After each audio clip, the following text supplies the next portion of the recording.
Last time on the wilds of Valandiir, the crown collectors had finally arrived at the Morov Islands after a journey across the ocean aboard the Kestrel. Quite a few sea battles you have had, and ingratiating yourselves in with the crew, you bid your farewell to the strange sailor shipmates of the Kestrel and made your way onto the dock of Boraxos, which is kind of a military outpost on the fringe western edge of the imperial territory.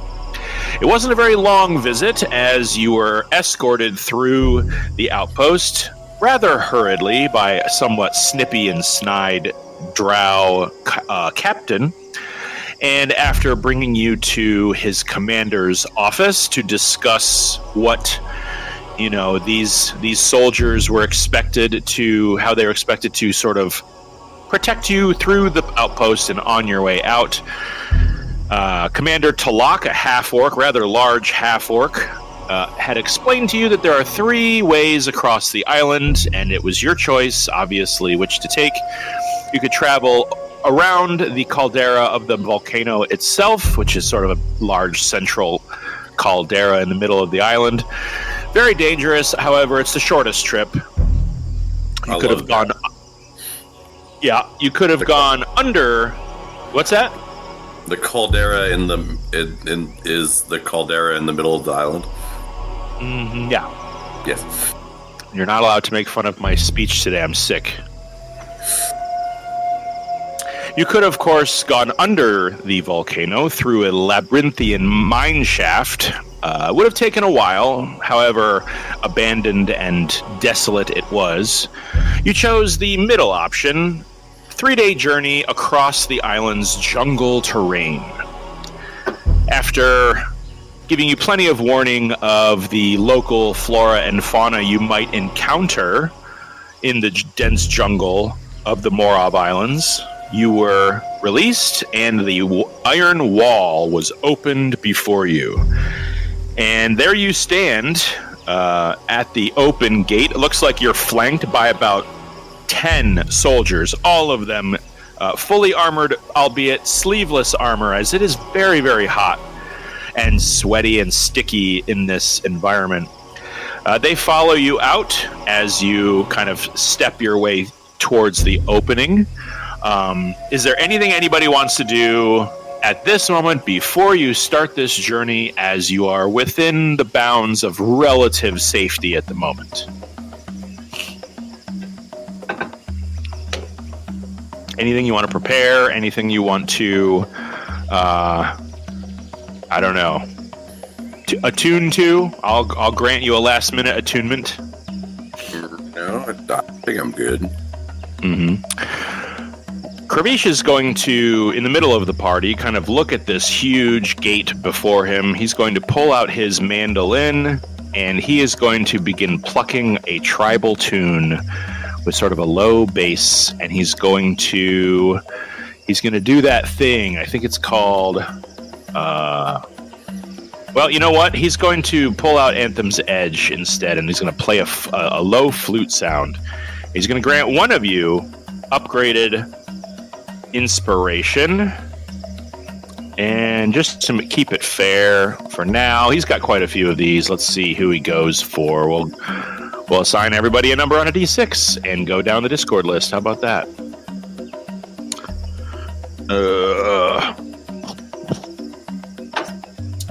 Oh, lucky number 4. Who's that? Let's see. We'll say that's definitely Maven. Cool beans. So, that means that you get, he I believe gives you a D10 and an additional, let me just look at this real quick. It's either a D4 or an additional D6. So any roll you roll, you can add your inspiration, as he just kind of plucks his tune, kind of side by side to you, and everyone kind of staring down this somewhat imposing jungle before you. You can already see in the distance, as you kind of begin hiking what looks like a pair of snapping plant-like jaws high up in a tree, kind of reaching towards a passing winged creature that kind of flits through the canopy above. Fun. Okay, Yeah. Rangers, go range. Okay. Need to see this. There we go. Yeah, you get a D4 added to that, Maven. So it's a D10 and a D4. Actually, this says dormant state. I don't think he's upgraded. Hold on. Pretty sure he did. I can find it. He hasn't. I don't think. He hasn't upgraded it on roll 20. Let me go to the magic items. Pretty sure it's in the magic items. Anywho, well, while I'm looking this up, Baranor, what is it you'd like to do with your ranger abilities? So do I know which way we're going? Like, So you can just barely see the smoky pillar of steam and soot that comes out of the top of the volcano, and all you know is that Anorak, your destination, is somewhere on the western side of this island. That's all you know. Don't we have a map? Yeah, you. I mean, it's kind of like what I just said. I mean, like having the map, knowing which direction we're going. There is no trail, by the way. Yeah. Okay. No trail. You are striking out into the vicious wilds of a dense jungle. Yeah. I would prefer it no other way. Let's see. Fenrir is in the ring. Luna's out with me, and we're just kind of like waiting for the rest of the party to like. Are we set to go? I just give. Yes, we're good. We're going in that direction. Onward. Onward.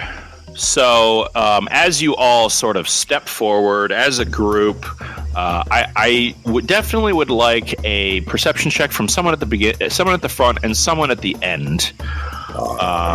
So I will do that. Yep.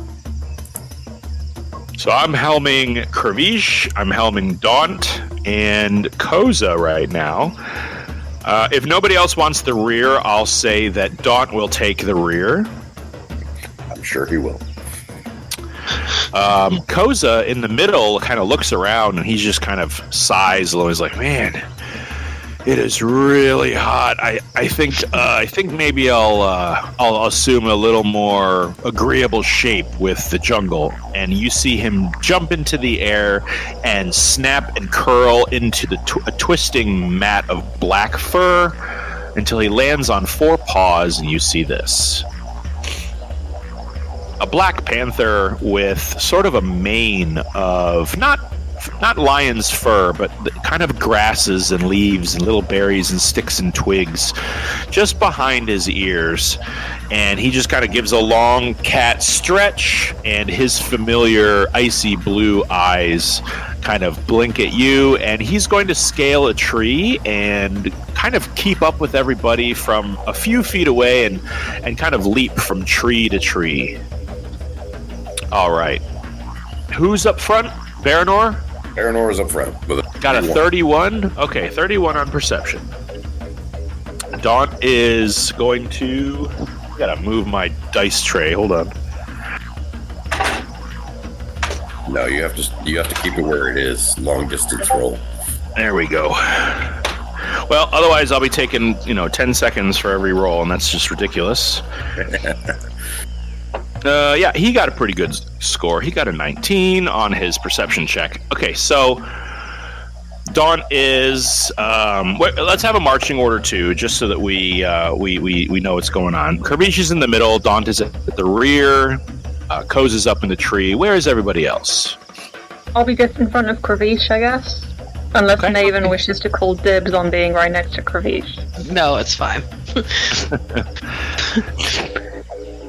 She's not worried about Yeah. Iona. No, I'm just saying, like, if you want to be next to your boyfriend, you can be next to your boyfriend. Oh no, I'm good. Karish looks good from behind too. He never answered me on whether he's that shiny or not. I know. Well, Is he like he's silver. chromed He's out? not platinum. No, he's not chromed out. I think he's like was it's just like so if shiny. it's like brushed nickel. I was operating under the assumption like antique silver. You know what I mean? Kind of like Yeah, not super shiny. sure. But then I saw the picture Definitely and a it was glimmer. like high gloss, and I'm like, Jesus. I think when he's wearing his mithril armor, he definitely has a shimmering effect. Perfect. Yeah.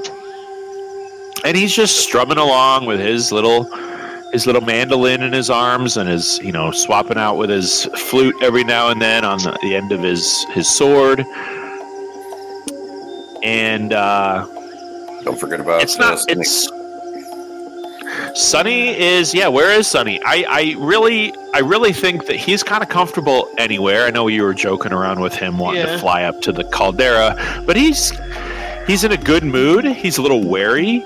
He definitely has an alert, but it's like a small dog in a big yard. He's looking everywhere. I think he'll just be kind of like cruising right around where we are. Yeah.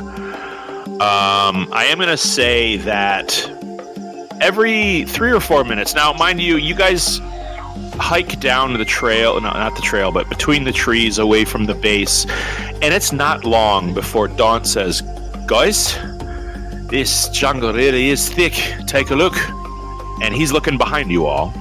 And as you kind of disappear into the woods, you can see that gate of the iron wall start to creak closed behind you, and it's just covered in vines.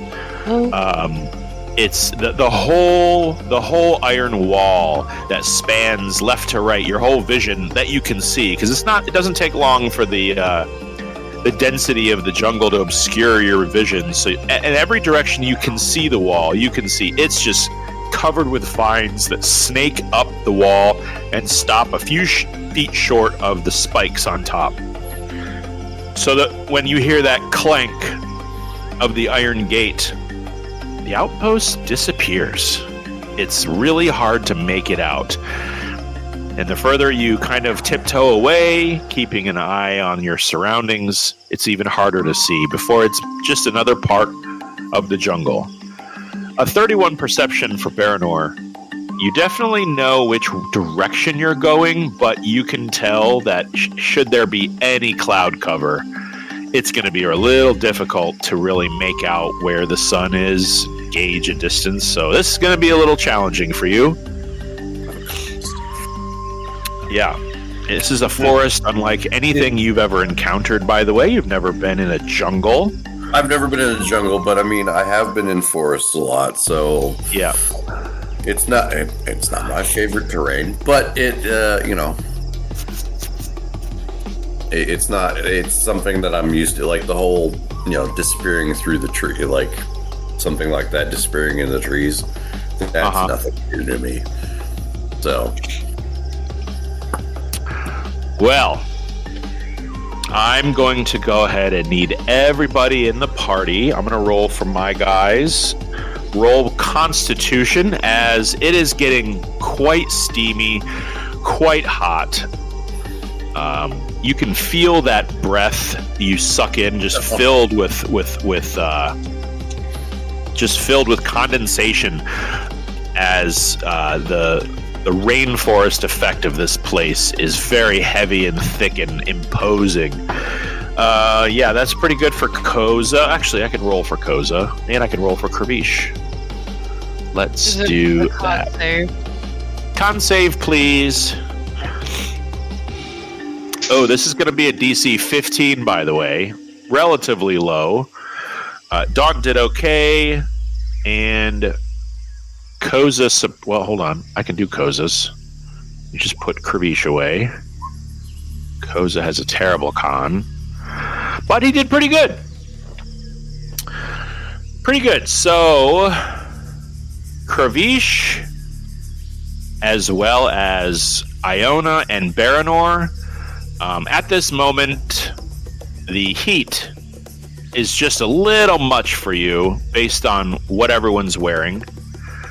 I don't know that there's a whole lot you could do by limiting what you're wearing, as you guys seem to be in some kind of a rather humid section of the jungle, and you guys are all at the moment at level 1 exhaustion, which is just disadvantage on your abilities. That's all it is.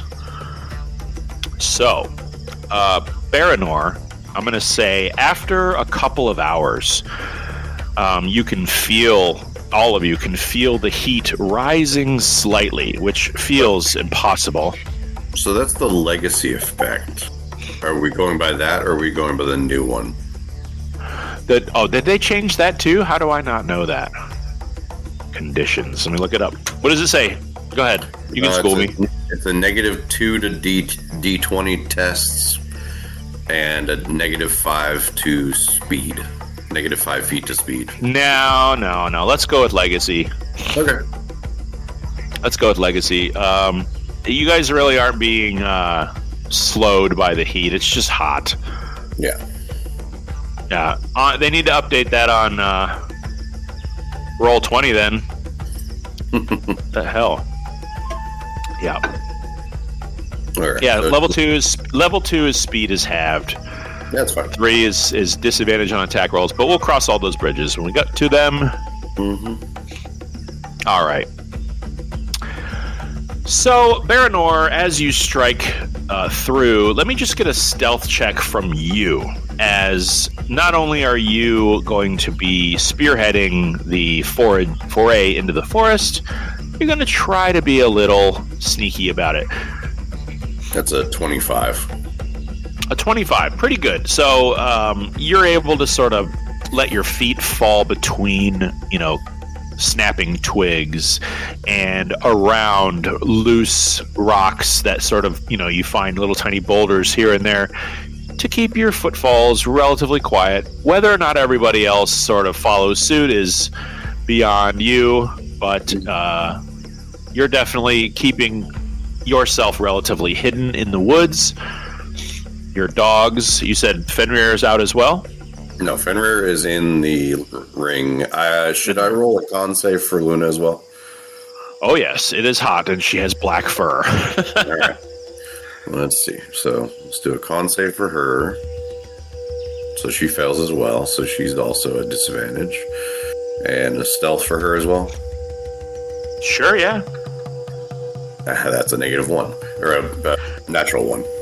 A natural 1. Well, like the kid asking the teacher at the end of class if she's going to give any homework, you get to decide how does Luna react to the heat, as it is pretty debilitating for her. She definitely looks visibly thirsty. Oh yeah, she's definitely like panting, tongue out. She is making audible hot dog sounds. Little bit of panting. She's not concentrating on stealth at all. No. In fact, she's also kind of whining a little. It definitely looks like she's suffering with the rest of you guys. But I'm not going to say it really hurts your chances of getting through. But she does Luna kind of goes in the wrong direction a little bit, like veering off course from you. You kind of have to snap your finger hey, this way, before she returns to the group. At this moment, her eyes, instead of that light or dark blue, they seem to exhibit a kind of a fiery orange. Okay. You've seen this before. Yes. And she kind of catches you looking at her, and just kind of mutters under her breath, "Very hot." I know. It's warm out here. We'll get through this. As you kind of mentioned that, you can find yourself. You have a choice to make here. As the terrain is beginning to, you've kind of been at this for the better part of 3 hours of hiking through this dense jungle.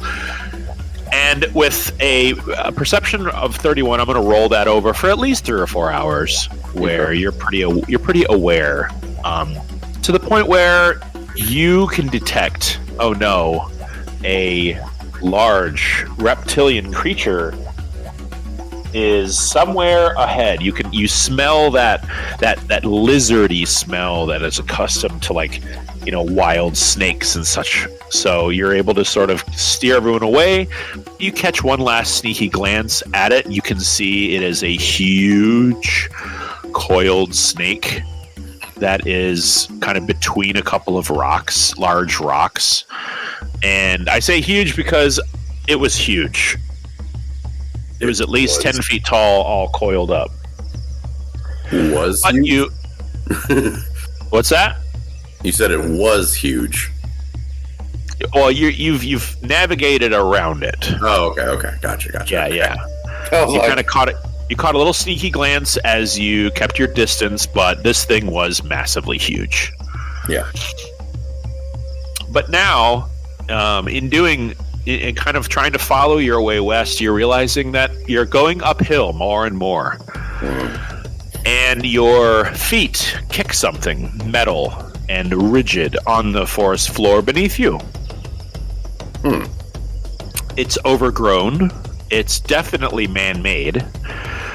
And with just a little bit of clearing of your boot, you notice that it almost looks like a rail, like a railroad rail on the ground. Interesting. Uh-huh. Do I see a path that it follows? Well, I mean, not really. It's very overgrown. You stumbled upon this. There are overlapping spade-shaped leaves of ground cover, tall grasses that sort of obscure things. But your foot definitely, and you're able to sweep the grass to the side and look at it, sure. But from a distance, no, invisible. But looking through the trees in the direction that it is, there's not a path that this thing would follow, cutting through the trees. The trees are spaced about every 5 to 10 feet, and you can kind of see between them up until a point, maybe 40 feet away, until the trees start to really overlap, especially with the high bushes and things like this. Is, like I said, it's a very dense jungle, but you're able to kind of touch this thing with your foot and bend down and look at it. It's going in the direction that you're traveling. Okay.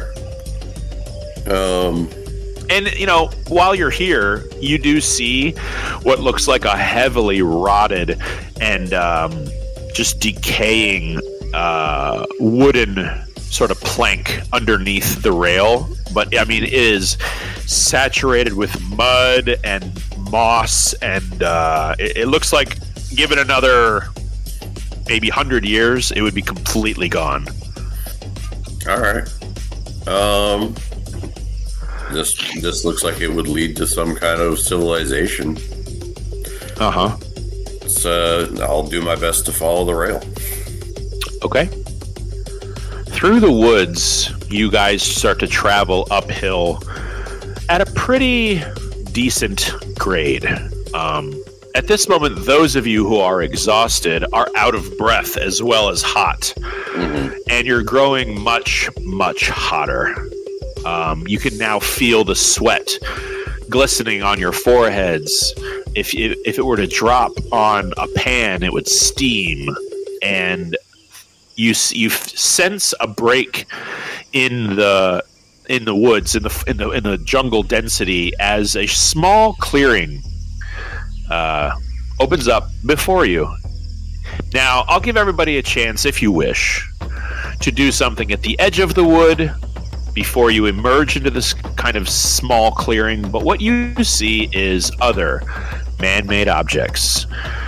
including a hole in what looks like a stone wall. You are now what looks like, as you look up the mountain, pretty much where you're going to be climbing uphill from here on in towards the caldera. If you keep going this direction, you see this through the trees. A completely blocked mine shaft with ancient abandoned machinery on either side of the orifice. Looks like it's been collapsed. The collapsing rubble is overgrown with little vines and grasses and tiny little flowers. And using your boundless skills of deduction, you guess that this is probably the mine shaft that leads to the underground passageway through. Well, it looks like the mine shaft wasn't the way to go anyways. You know what? I've got a little map I made to keep track of where we are. Why don't we go to it? If you guys want to go to the map. The map. Oh. So you guys are right here. Actually, like right here. We're trying to get here? Mm-hmm. Yes. Okay. Yes, you are. Okay. So Alderaan. So what was the general consensus of path we were choosing? Just through the jungle? Yes. Okay. So we didn't even choose to go through the mine shaft, which obviously that was the right choice. Because the mine shaft is blocked. Okay.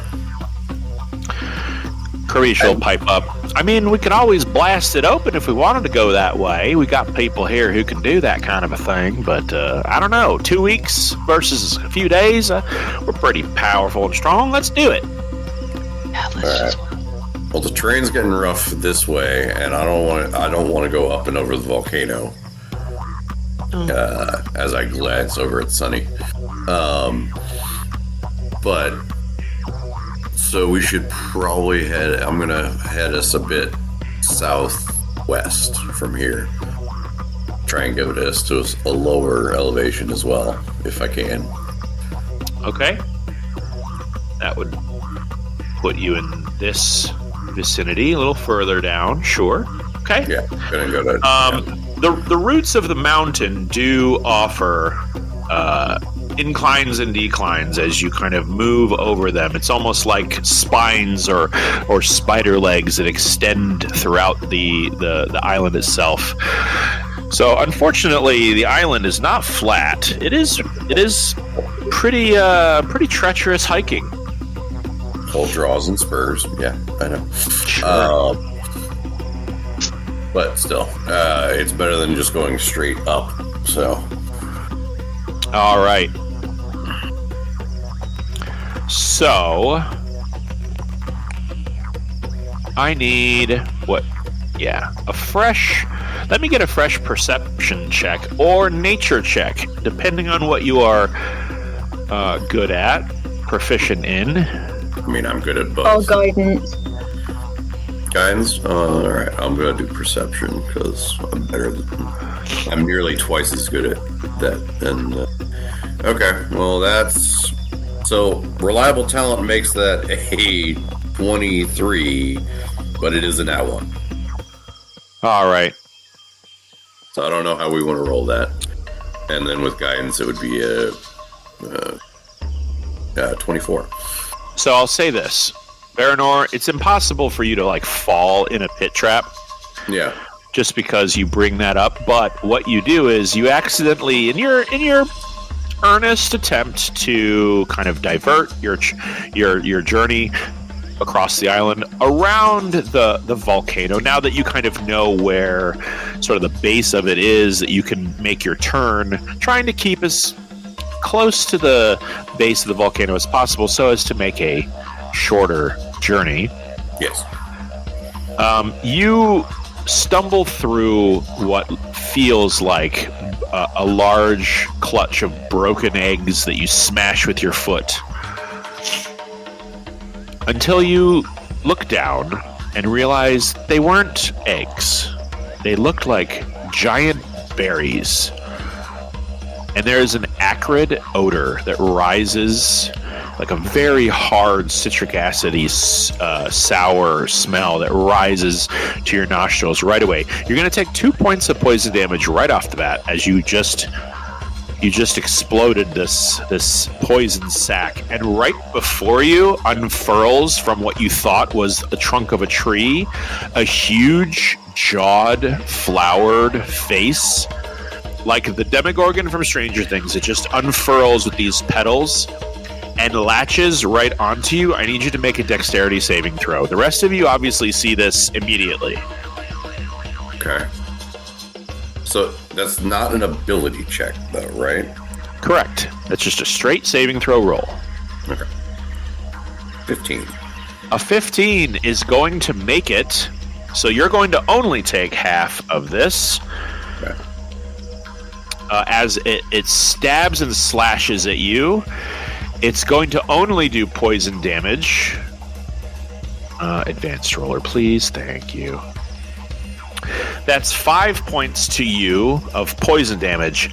You are not restrained or grappled. However, you're able to kind of get away and leap out of the way. This thing has no reach. So it... Okay, so yeah, you kind of it clamps onto you, and you sort of slip out. And those teeth, they just feel a little kind of like thorns, sort of rake across your skin. And you've stumbled through raspberry bushes before, thorn bushes before. Not that big of a deal. And now there's this big open thing in front of you, and it doesn't make any noise. It's actually really unsettling as it flaps its jaws, and you can hear the wet packing of the sides of its jaws as it tries to reach for you. But being an ambush predator, it has no recourse when you have distance. Okay. Watch out for these things. Yeah. Let's see. Who else needs to deal with one? Since you let him in here. Ellie, the price is right and you're up. Oh, joy. Okay. Just as he says, gives you that warning. Yeah, just as he gives you that warning, these 3 kind of leaf-covered vines rise up behind you. And just in time for you to see them, they dart towards you and try and snatch at your wrists. I just need a dexterity save from you as well. Okay. It's 1 level of exhaustion, that's just like checks, it's not saves, is it? Yep. Or is it also saves? I can never remember. Nope, it's not saves. It's not saves. That's level 2 or 3. 21. Yeah, you're able to deftly dive out of the way, but everybody in line here has the feeling you got to get out of here. This is not a good place to be. All right. Koza, being the panther that he is up above you, and I'm going to say that these vines that threatened Iona begin to curl around Kervish's ankle, and I'm going to just have him make a dex save real quick. He's probably going to be fine. And Maven, you're able to sort of like hop out of the way as these things snake across the ground towards you. But being that you're a dope monk and you do dope monk shit, it's not a big deal. Dance around. Yeah. And Koz is able to kind of step out of them deftly, no problem. These vines. It looks like if you guys get about maybe 10, 15 away from this central mass of vines, then you're able to sort of keep out of its reach. And you kind of look around and you get the scale of how large this carnivorous creature was. Looks like maybe you fill like a huge space, maybe 15 by 15. And it looked like it was just nestled between a couple of these trees. And then you see again those kind of horizontally flapping jaws of flower petals lined with teeth, and just brilliant pink and orange flame colors inside of its mouth. Whereas when it closes it looks like a trunk of a rotted tree. Pretty good camouflage. Another couple hours pass by, and the noonday sun has long since left you. Baranor, I need another... so let's do a survival check this time, as the jungle is getting, believe it or not, denser. Did you know survival, you say? Survival. I'm going to have Daunt make a perception check at the very back. Ooh, not so good, Daunt. Oh, much better on that one. All right. Having learned your lesson from stomping through berries, you keep a close eye out through the trees as you kind of pick a direction to sort of hug the bottom of the volcano around the island. And that's when you hear something in the distance. It sounds like a commotion. Maybe a herd of animals stomping through the woods. Not exactly sure yet, but you definitely hear sort of a distant crashing through the woods. All right. In our direction? Does this sound like it's getting closer? Actually, it sounds like it's to your left, which would be like due south. Mm-hmm. Yeah. Okay. I'll alert the group to it and keep an ear in that direction to see if it gets closer. Okay. It does get closer. It seems like it's crossing your path. And you can now hear, it's hard to tell through this jungle forest. It's hard to tell how many, but it sounds like it's not just one source of sound. And as you get closer, maybe, 20 to 30 feet, which is pretty close, but through the woods, it's easy to kind of stay hidden. Everyone kind of drops to their hip, to their hip height, crouching, looking through. Mm-hmm. You can see what looks like 3 individuals. It's hard to tell exactly, but it looks like they have green skin.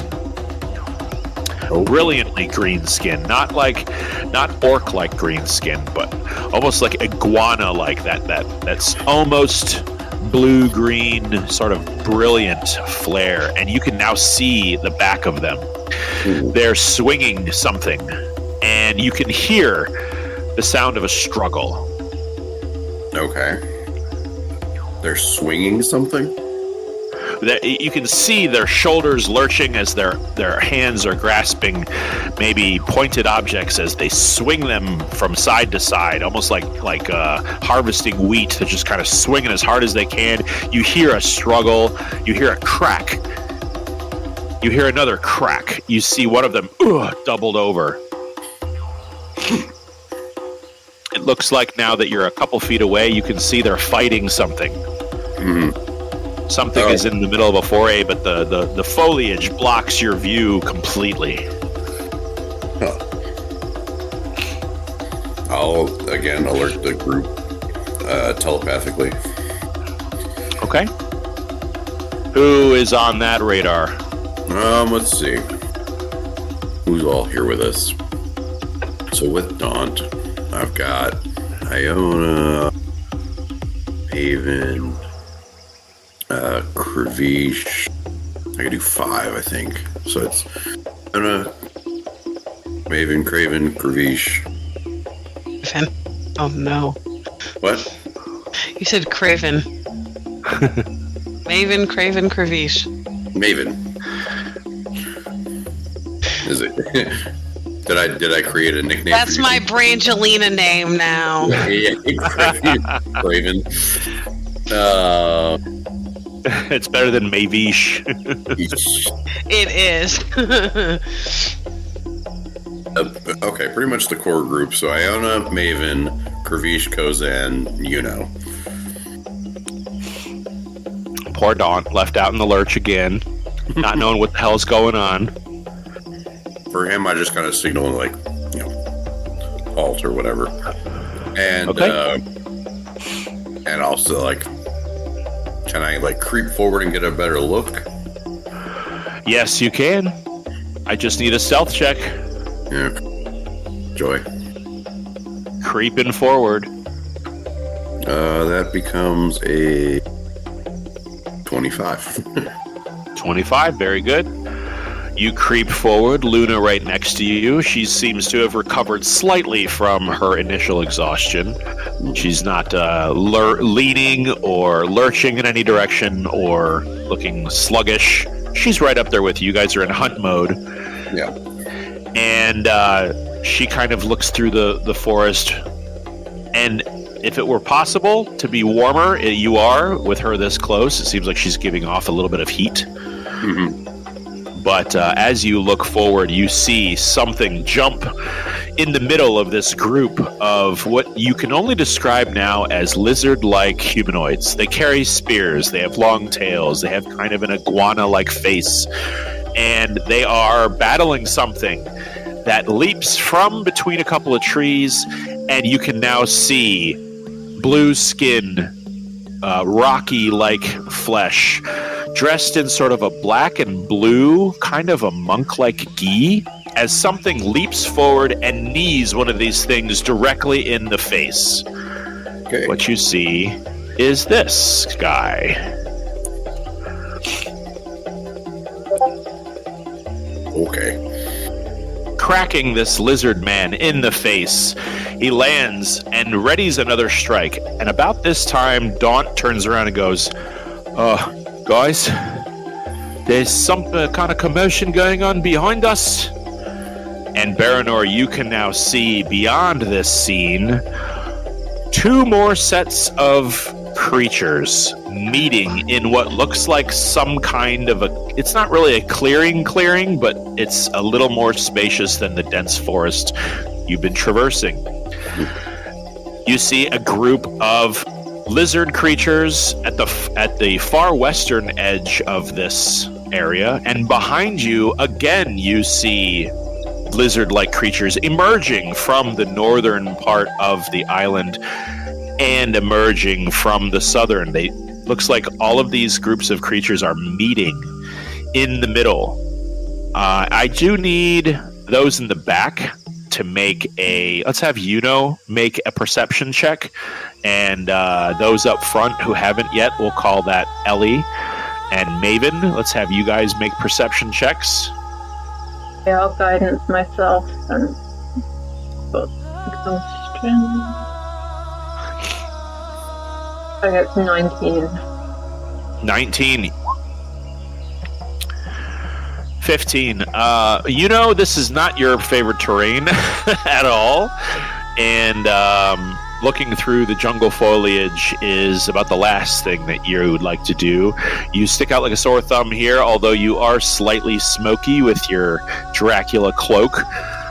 You can see now that these 2 groups of lizard folk, they're not exactly lizard folk completely. Some of them have sweeping cobra-like hoods, and their faces are very snake-like. Some of them don't have legs, but instead a long serpentine tail that keeps them aloft.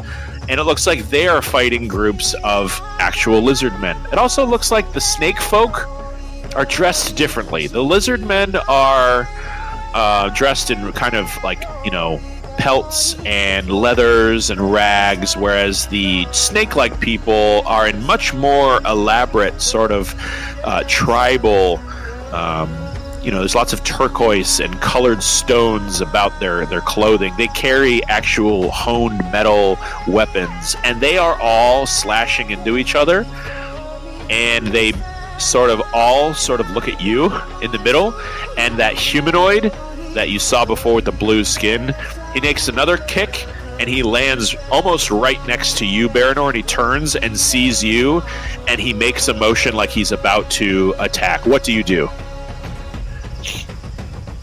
Baranor, you're muted. I noticed. I'm like, whoa. As easily as I can, I put up my arms in kind of like I'm not a threat. And all right, make a persuasion check. To the rest of the group, I'm like, what did we stumble into? Yeah, go ahead. Make a persuasion check just to see if he doesn't punch you in the face. This is going to be great. A 12. That's better than I thought I was going to do. That's gonna have to make him roll insight. He rolls good insight. Okay.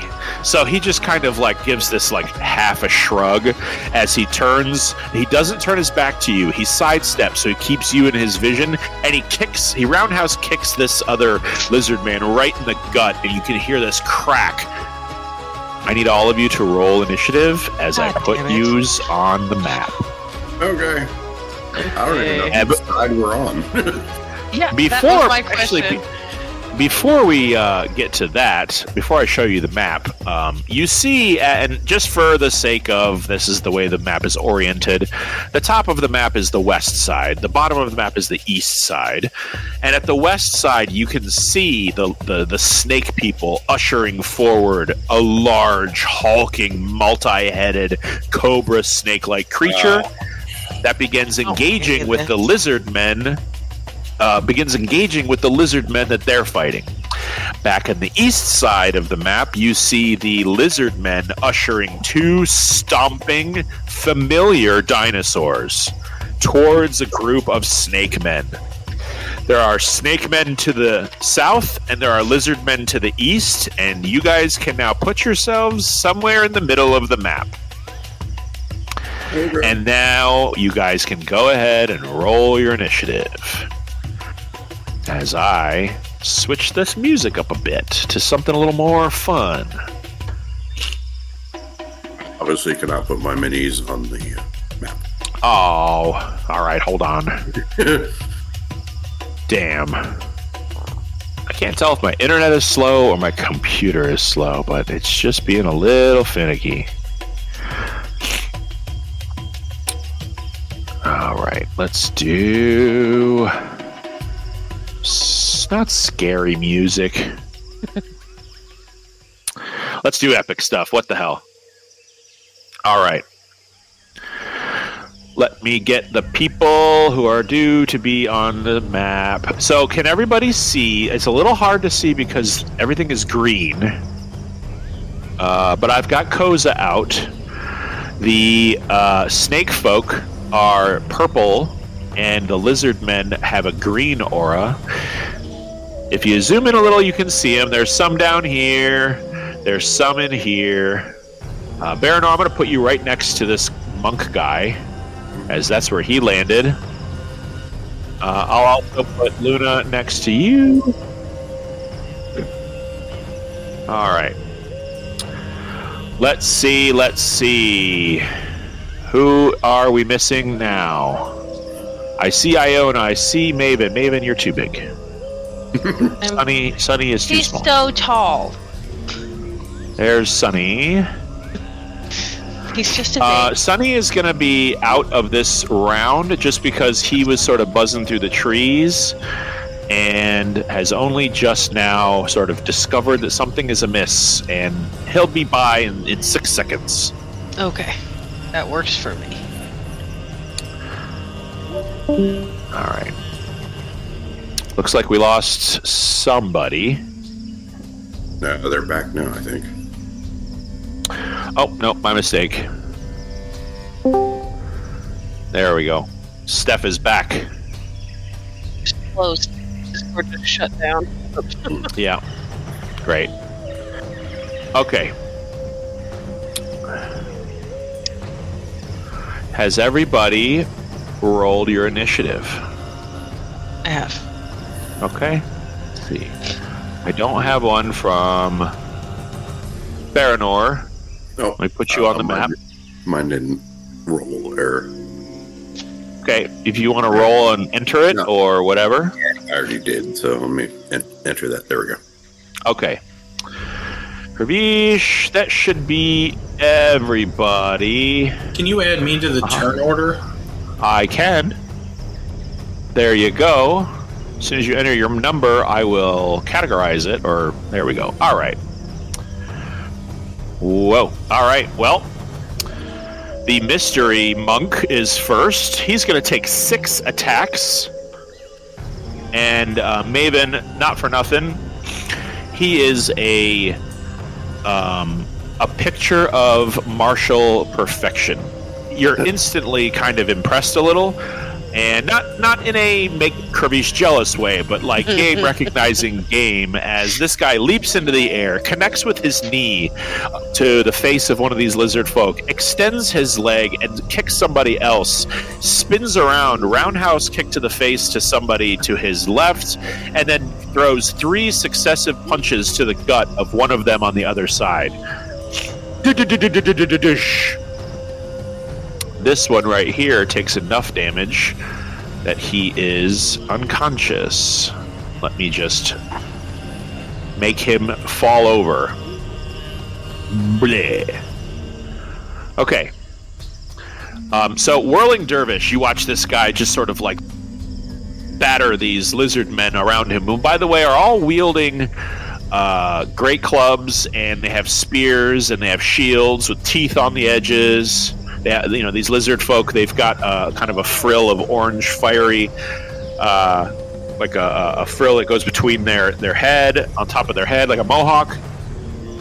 But the snake-like people are next, and you watch as this huge 5-headed hydra-like creature is going to make 5 strikes against one against Sunny, because he's right there. Actually, he's not there yet. Let's move him out of the way so I don't get distracted by him. He's not quite there yet. The lizard folk take all the brunt. That's 5 strikes. 1, 2, 3, 4, and 5. One of them misses, the other all hit. This thing's jaws are huge. Ouch, ouch, ouch. None of them are dead, but they do take quite a bit of damage. You see this thing just sort of lurch forward and gnash with its venomed, fanged teeth. Just, arr, arr, arr, arr. Let's see. These guys here are going to kind of stay put. It looks like they're happy with their giant snake creature attacking the lizard folk in front of them. These guys, however, are going to all move forward. How far can they move? They can get to the edge of this... edge of this stream, which is about ankle deep. It's not a terribly deep stream. Oh, I just tried to move a group of 3, and apparently my computer didn't like that. There we go. They're all going to kind of advance towards your friends. Koza, the big panther, who is large, by the way. And Daunt is surrounded by 2 of these creatures. We'll get to that. These T-Rexes at the bottom of the screen are just going to gnash and stomp and whip their tails. And they each get multi-attack, so that's 2 from them and 2 from it. The little guy down here did much better. He got a natural 20 against the snake folk. This one's dead. He just eats this guy. That one's dead. This one is rather hurt, but not quite dead yet. Yeah, that's going to end their turn. As they are, well, let's see. The snake folk at the bottom, at least these 2, they're all going to move towards the T-Rexes, and they're going to attack them with their swords. They're going to throw spears. Let's just have them... Oh, Jesus. Hold on. Just pushed a random button, and now 3 things opened up.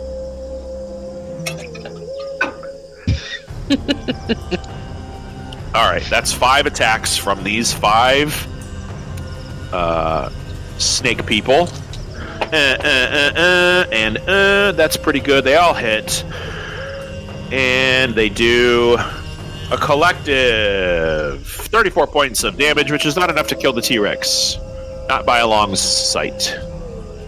Okay, that's going to end their turn. The snake folks are done. Maven, you are next. Great. Yeah. Great. I guess. I'll just move up on that guy and start beating him up. All right. There's a lizard folk. He's got his back to you. He is facing the monk, who is, by the way, now that you're up close, very big. He is not a tiny guy. He's at least 7 feet tall. Jesus. And now that you're this close, you can see it looks like like I said, his skin is made of stone, like a light sky blue stone. Is a shock of red hair that kind of moves from his top of his head all the way down, almost like a shaved mullet. Yeah. He's got a big mustache. Right. Oh. Awesome. So she's just gonna schwack him a couple times. If it'll work. There we go. 13 probably doesn't hit. A 13 does not hit a lizard man. And we guess 27 does, however. Oh, yes. Oh, yes. Okay.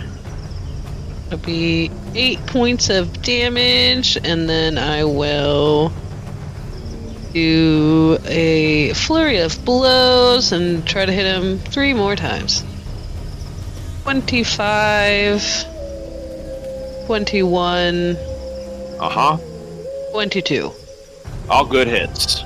Okay, so 15, 14, so 29, and 15, so 30, 44 points of damage. A hard 8, as my mother would say. Well, this guy drops like a stone. I mean, it's got his back to you, so kind of a sucker shot, but you knock him out. He goes down. I don't care. Perfect. And then... Awesome. I just, stand on top of his corpse. Like that and call it a day. All right. He's pretty big. He's bigger than you, so you're kind of climbing on top of his crumpled form. Yeah. Not super worried about it. All right. At this moment, at the end of your turn, here is Sunny. You may place him where you wish as he arrives into the foray. He'll act next round, though. I just try to be ominous just over here in this general vicinity.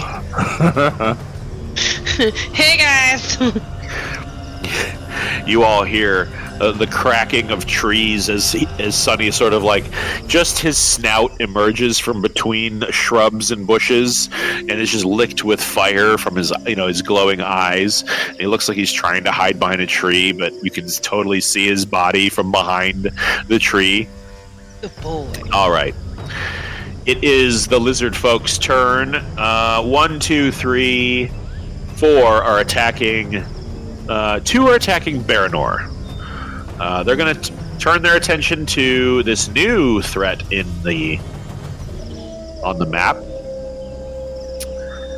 2 melee attacks each. They're going to swing at you with their heavy club, and the other ones are going to swing at you with their javelin. They both get 2. So here's one. That's going to be a 21 to hit with one great club, and a dirty 20 to hit with the other great club attack for you, Baranor. Both miss. Both miss. What's your AC? 22? 22. Damn. Well, let's see if we can't do something about that. The other guy's going to swing at you with a spear twice. Both are going to miss. You're very hard to heat. Let's have this guy attack our mystery monk. One of them is going to hit. One of them's not. As he slices at his flesh with a spear, you all hear like a clink, and just a very, very brief, small spray of sparks where this metals or stone spear scrapes across his stone skin. The other guy is going to attack Sunny with 2 great club strikes. One is a 14, and the other is much less, 12. That sucks. And you see more kind of commotion down here, where these guys are going to move up and into the battle area. keeping a close eye on their dinosaurs. The dinosaurs are going to make strikes, and we'll say that this guy here gets eaten, and this guy here also gets eaten. Let's see here. All right, these guys up here are going to make 1, 2, 3. That guy's going to stay put. This guy's going to move up. This guy's going to move up. This guy's going to move up here. Right there. They're just going to kind of surround. And this guy's going to move. These two are going to move towards Sunny and surround. Not surround, but kind of be all up in him. So he's going to get 6 attacks from the lizard folk. Sorry. Double 4s on the first strike. A natural 20 and a 19. His AC is higher than that. Okay. Miss. How about and what about a natural or a unnatural 20? Miss. All right. So one of them hits for a natural and a natural 20. But it's not a lot of damage. How about? There's my roller. God, I need like a giant screen so I can spread all this out. Okay. He's going to take 15 points of piercing damage. Oh. And that's going to end my turn as the lizard folk. You are up. Yuno's gonna go with an old, reliable fireball. Ooh, yeah. Where are you parking it? So many targets, but I'm gonna center it right on here. Okay. All right. We're Do you want to draw it, or you want me to take care of it? We're hitting them all. Hold on. Okay. Sorry, roll 20 is... yeah, Terrible. roll 20. Roll 20 is being rolled 20. Right. Can you just draw it? It is Yep. giving me several issues here. Okay. It's not you, I promise. Roll 20 just sucks. Fireball. No, not a line. Not a line. Come on. There we go. Eclipse. Or ellipse. I'm having the same issue. Go ahead and roll your damage while I plead with the roll 20 gods. Just let me draw a damn circle. Okay. I know where you said you wanted it, so let me move it. Right here. Well, you can catch 2 and the Hydra, or 3 of the snake folk. Which do you want?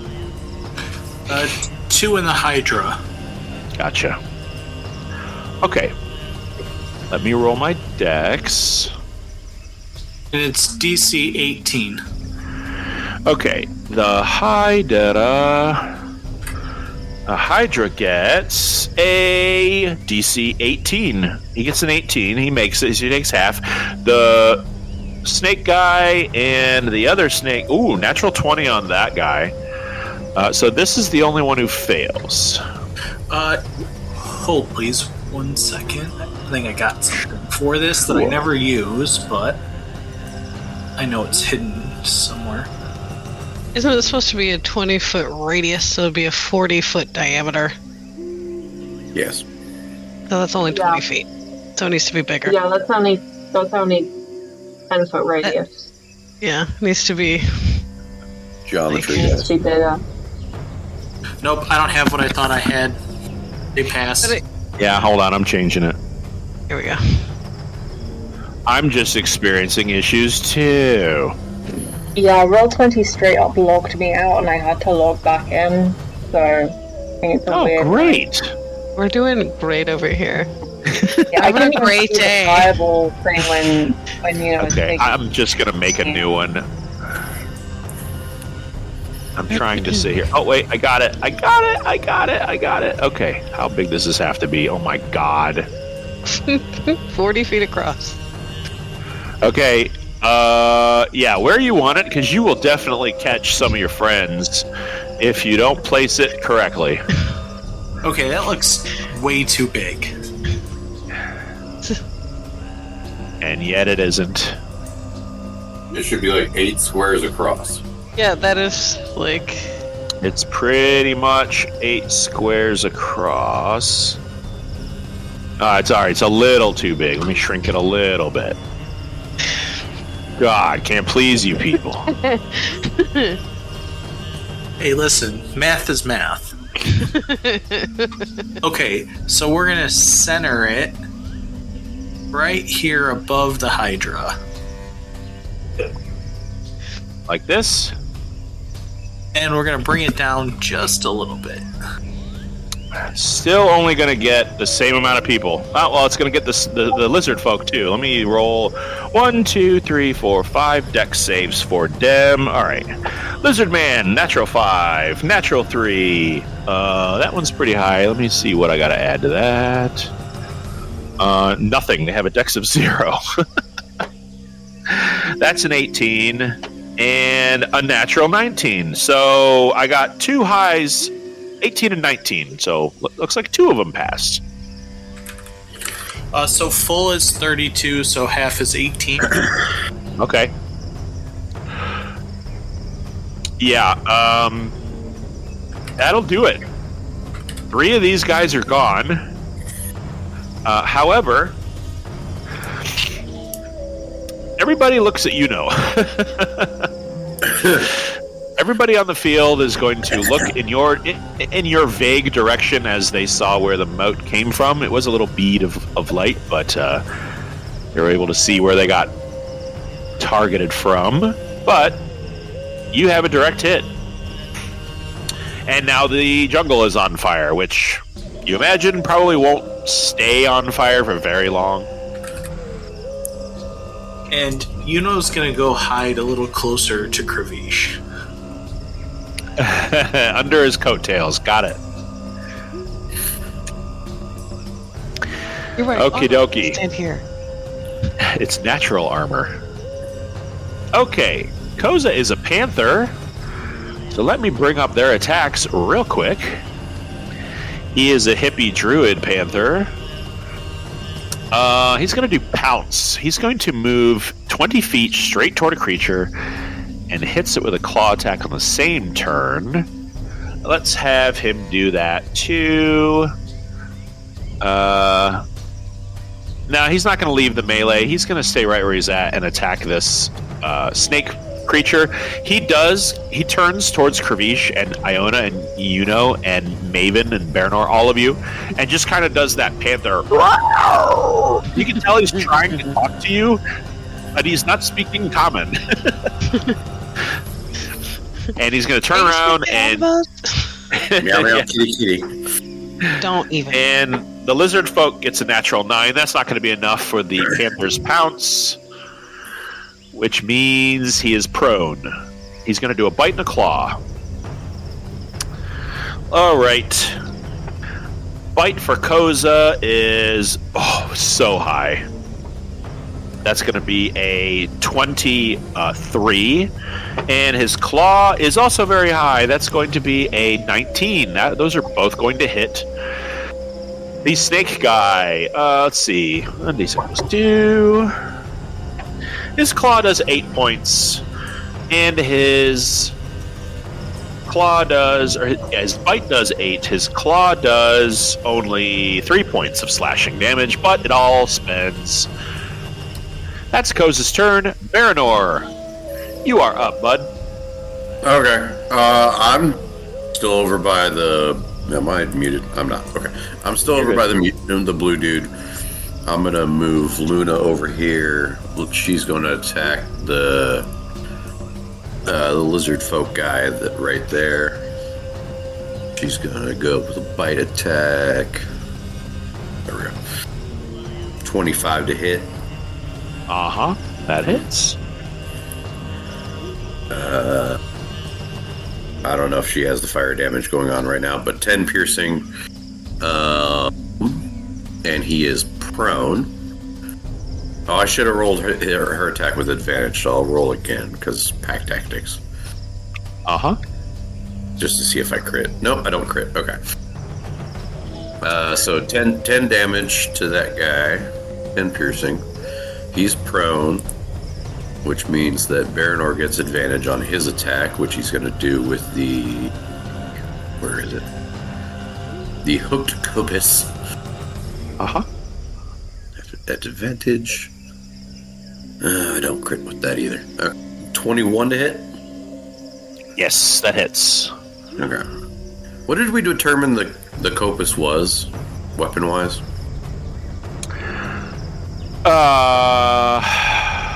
That's a good question. Remember if I get sneak attack with it or not. It's not a long sword. Is it a scimitar? Yeah, that's what it is. Okay. Yep. Well, then I would get sneak attack with a scimitar, so. It's the same as the Wind Razor. Okay, yeah, which was a scimitar. Alright. So 13 necrotic, and then sneak attack, which is another 22. So he gets hit with 10, 23, 45 points of damage all total between the two attacks. Yeah, he's gone. He is unconscious. And Knock to the rest of the group, having just witnessed Yuno's nuke, are we not playing sides here? No, we're just fucking everybody up. Okay. They all get the smoke. Blue dude seems pretty cool. Yeah. Yep. You always trust the blue guy over the green and purple people. Yes. The blue is a soothing color. I'm purple. Looks down at his green scale mail like.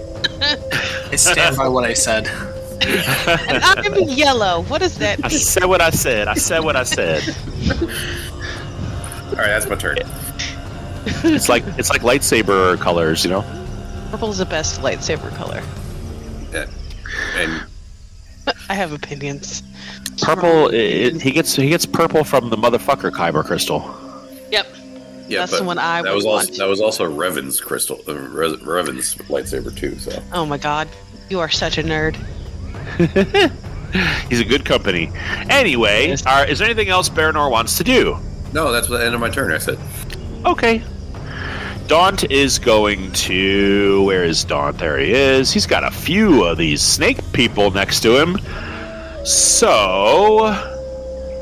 Yeah, he's going to approach one of them, and you all watch Daunt's eyes go pitch black, and not shiny or black, like vacant holes in space black. And you see these, like, he's got like his dreads pulled back in a ponytail that sort of unfurls briefly, and they start to wave on either side of his head like Medusa's mantle of snakes kind of a thing.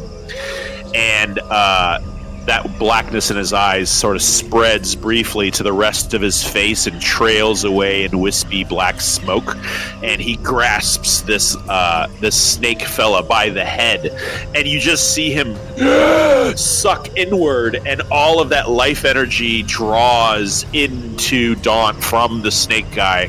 And you see that color return to his skin, and his dreads sort of reshape and form that ponytail, and his eyes, they glow gold once again.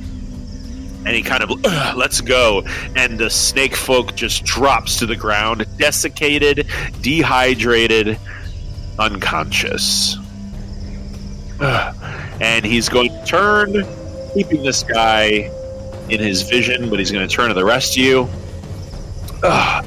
What happened? I blacked out. Get it? And he looks at Baranor. Just full-blown annoyed through. All right. Kravish is not messing around. He's going to move up to his lady love and spark his spirit guardians. Let's make an aura. Iona, would you remind me if that's an action or a bonus action, please? It is an action for Spirit Okay. Guardian.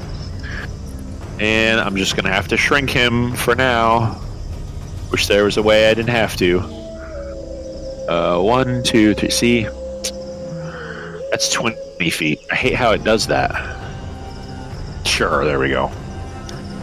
Okay, 1, 2, 3. I got 2 auto fails because they're unconscious. 1, 2, 3, 4, 5, 6, and the Hydra are going to have to make wisdom saves. That's a fail, that's a fail, that's a natural 1, that's a fail, that's a pass, that's a 22. I believe it's an abomination, not a Hydra, but... No, this is a Hydra. Oh, okay. It's a Hydra. Mm-hmm. Something you've sort of seen before, actually. We've I think you've seen 1 or 2 of these types. The first one you saw was horrible. Was that the false Hydra? It was the Nightmare Hydra. Yeah, basically a false Hydra, but it just is a creature with 5 heads, and they all had weird human faces. Yeah, I remember. But that's a story for another day. Yeah. All right, Kravish. Iona, you're next while I roll damage. Okay. So I am going to Sunburst.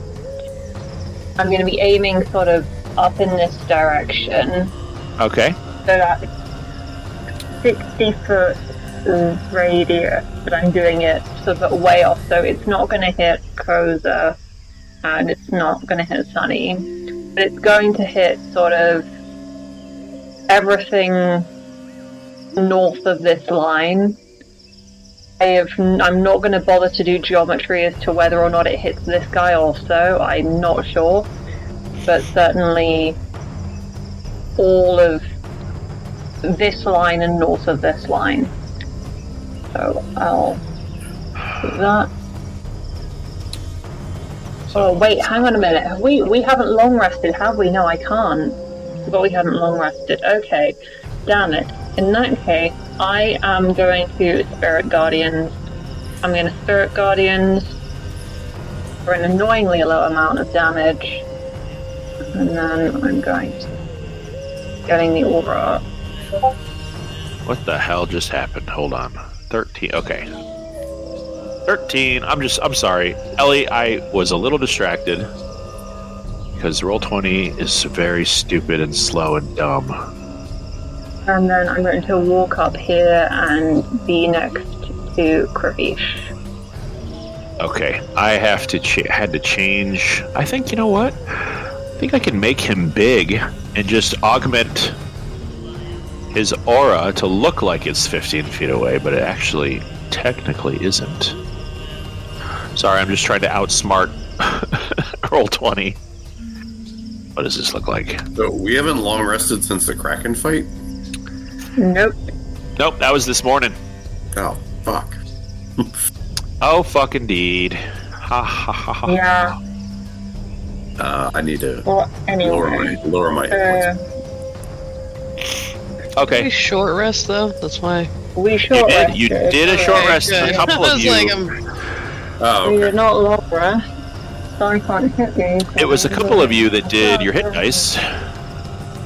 Okay. So, Yeah. So, Bogey, I can go do that. Bogey, I really love the Abomination. I think it's a really cool creature.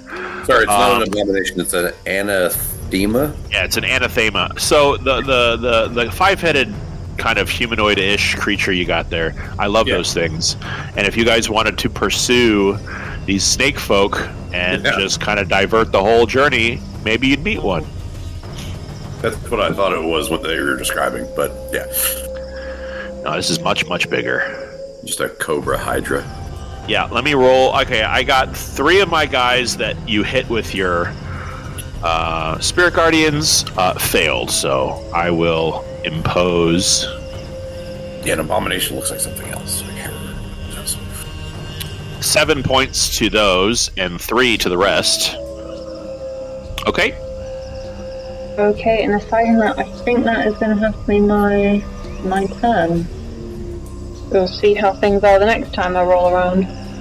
Okay. Top of the round, the monk is going to leap into the air. He's going to risk his opportunity attack from 1, 2. Does anybody else swing at this guy as he leaps into the air away? Nah, I think he's pretty cool. Maven, you're within reach.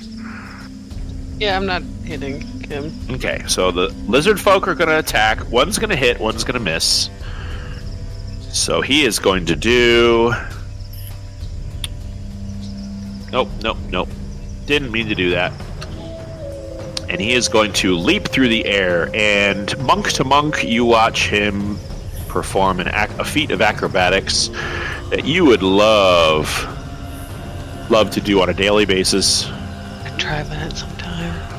And flips down through the air, jumps all the way over here, and kicks this T-Rex right in the face, turning its head all the way around. He's then going to follow that up with another roundhouse kick to the face, and another, and then 2 punches. So let's get his attacks out of the way. That's a hit, that's a hit, that's a hit, that's a hit. His 2 attacks, one of the punches misses miraculously, and the other one is a hit. God, what is a T-Rex's hit points? A lot. Dude, you watch this guy just kind of jump in the air. He doesn't have to jump very high to get knee height with the T-Rex's face. Yeah, he's got pretty decent hit points, but this character has battered this T-Rex one after another. Drops to his foot, snaps his hands into a defensive pose, and it is the snake folks' turn. They're going to return the favor to Daunt by attacking him twice. Slash, slash, and slash, slash. 3 of them hit. Oh, no. That's going to be 37 points of slashing damage from their swords. Daunt, that's a pretty decent strike against Daunt. He's looking okay. He's not looking great. Let's see. These guys... You know what? This thing is going to bum rush. He's going to take his wisdom save against your double damage. 2 wisdom saves. Both fail. So let's have Kravish roll damage, and let's have Iona roll damage for... Let's do it again. Yeah, I'm just getting mine. Let me see. There we go. Yeah, that's 15 on mine. He sees Kravish as a threat and Iona as a threat. So I think you probably can guess what that means. Wow. That's a total of 23. 23 points of radiant damage against the Hydra. And it's going to take 3 attacks against Iona and 2 attacks against Kravish. One's a 22, the other one's only a 12. He's going to do 18 points of slashing against Kravish. That's definitely going to require a con save. Let's hope he gets above 9. Or, no, I think it's 10. 10 or half the damage, whichever is greater. Come on, Kravish. Wake up. I only have 15 other characters to roll for here. There, jeez. Oh, dear. Alright, if Corey listens to this, I'm sorry, but you failed your con save. Spirit Guardians drop. Oh, you guys can't even see his aura, can you? Nope. Okay, well now you can, just in time for me to turn it off. Wow. Yeah, well, that's where it was. Yeah, that's where it was. Right. And, why does it... How do I turn it off? Turn it off. There we go. This will probably work. And Iona, I doubt anybody can see yours. Why don't we make yours visible too? There we go. That's what y'all have had at your backs. Love. Okay. Yeah. So, 2 attacks against Iona. These snake heads are going to strike. Huge snake heads. Wow. One's a 25, one's a 24. That's going to be a combined... That's 10. A combined 17 points of slashing damage. I need you to also make a con save. Okay. This is against poison, right, though? Nope. They are attacking you with their fangs and just... Oh, wait, you're right. You're right. It's all poison damage. Okay, yeah. In that case, I'm gonna get a bonus, so I'm just gonna roll in chat instead of clicking it so it takes account of the bonus. So that's gonna be a 10. God. All of that added on, it's a 10. So, how does poison work for you again? You just remove. If it's a con save against poison, I get a +4 on top of my regular con save. Uh-huh. So I usually have +4 to Constitution, but because this is against poison, it's a +8. Yeah, half of 17 would be 8 or 10. You've made it, so your guardians are still up. Congratulations. And let's have... These guys are going to attack the monk. Gonna round around this guy and see what he can get done here. They're gonna attack the T-Rex. They're not too happy with the T-Rex at all. These guys are gonna get closer. They're gonna make their attacks. Who else? What are these guys doing? Let's have this guy attack. This guy's going to attack. He's going to stay on the perimeter so he doesn't touch those guardians. 3. Wow, he's going to move forward here and attack this guy, and this guy's going to stop short in the stream, throwing spears. Okay. Koza's got 3 people on him. Let's have 6 attacks. One's good, one's bad. One's good, or one's bad, and 2 good ones. 4 attacks hit. So let's just roll 4d6 plus 20. Oh boy. That's not bad. 27 points of piercing damage against Koza's form. What does a panther have for HP? He's a super panther. Koza's looking a little ragged. It looks like he might accidentally drop his panther form soon. He's got some injuries. But that ends the snake folks' turn. Maven, you are up again. It's my turn. Okay. I'm going to hit the guy in front of me. There it is. Make an advantage because Aranor's right there. I didn't absolutely do that on purpose at all. I don't know what you're talking about. Yeah. 27 to hit, and then 31 to hit, because that's a natural 20. Woo woo. Okay. Yes, they hit for sure. Okay, so the first one is regular, and that'll be 9 points of damage, or, sorry, 10 points of damage. I can't add today. And then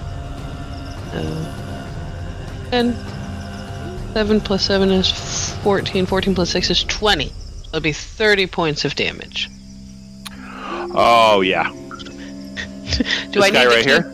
Yeah. Do I need to keep hitting him? Unconscious. Nope. We love to hear unconsciousness. Yeah, he is out cold.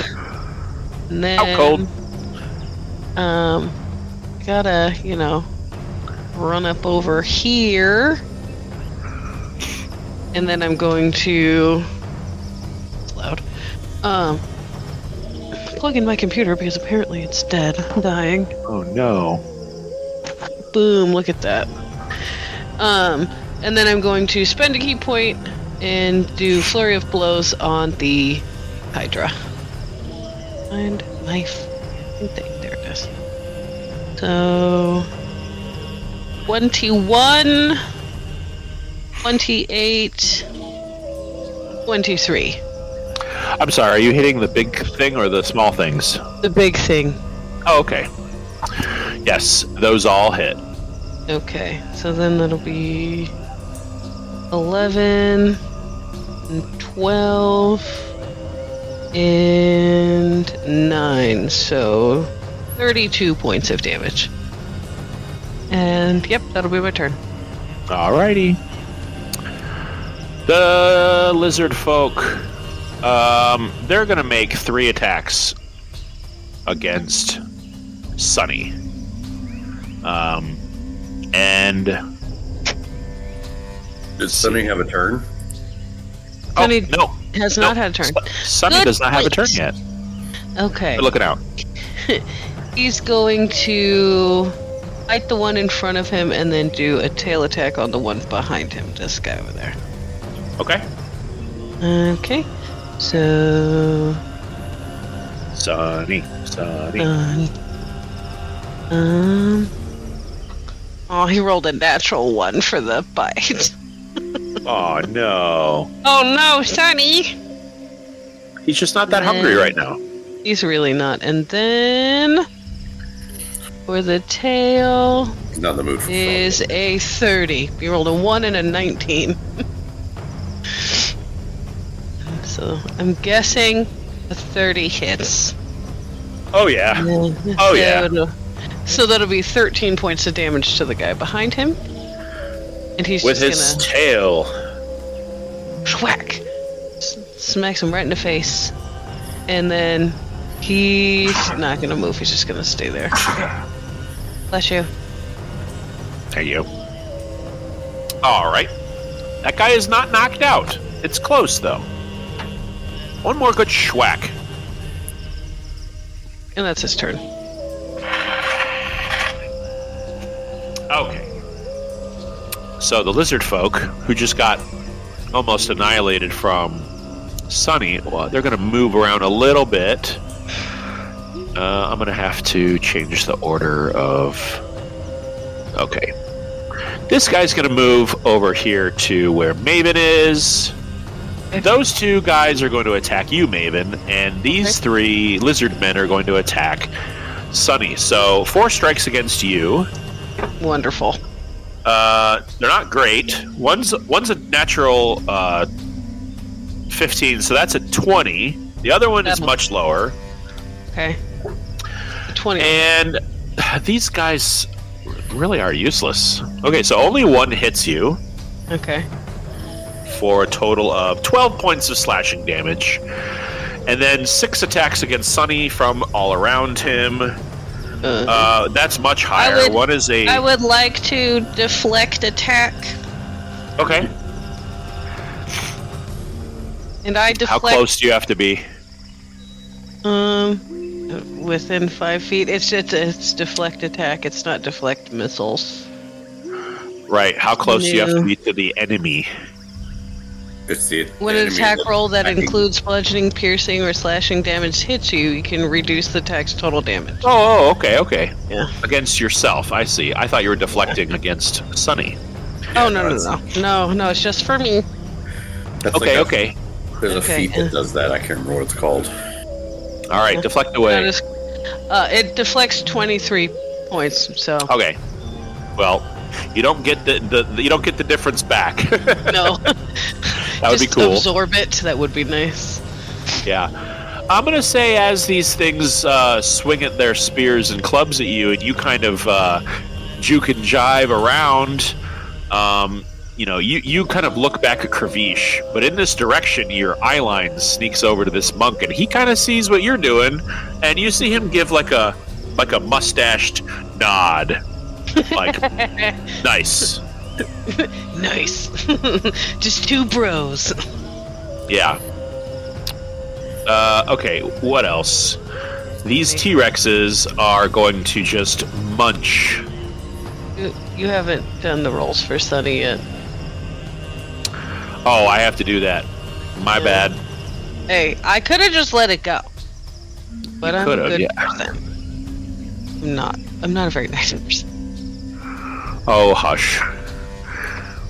No fishing for mean- compliments here. Oh no, I'm not. That's okay. All right, what am I rolling? You have to roll to hit Sunny with all the guys around. Oh, You said did. there was like. Okay. I did. There were 6. There were 6. There were Canadians 6 rolls, and 4 of them hit. 4. Yeah, Okay. And I'm So how just many doing the points damage now. okay, I'm like. I rolled very low. That's only 13 points of slashing damage. Okay. Very, very low. Okay, let's have these T-Rexes take out some of these snake folk. This T-Rex is going to munch down on 2 of them. Oh, very good. One's a natural 1, but the other one's a natural 19. Which is good. Wow. Let's roll the crap out of this. Plus 7. Okay. Oh, come on. Yeah, he just eats this guy. And he's going to attack the monk. And he's going to hit the monk twice. Wow. He's going to grab hold of the monk and grasp the monk in his jaws, lifting him off the ground. You can hear the monk kind of not scream. You hear the monk grunt a little. And with that same kind of mustached nod, he just kind of like grits his teeth a little, and you see his arms bulge. And the teeth around his body begin to break outward. That ends the lizard folk's turn. You are up. I'm going to just cast a nice little fire bolt. Keyword there, bolt, not ball, Uh-huh. at the Hydra. Okay. Zap it. 23 to hit. Oh, yeah. For sure. And that's going to be 14 points of fire damage. All right. One of the Hydra's heads is singed off.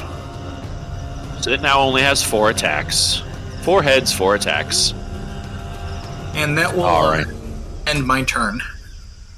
Okie dokie. Koza again is going to attack the lizard or the snake folk around him. Oh, and my computer just crashed. Yay! So I'm going to roll with my dice. Bite. And he got a natural 1 on his claw, but he got another natural 19. This is the second time that's happened. On his bite.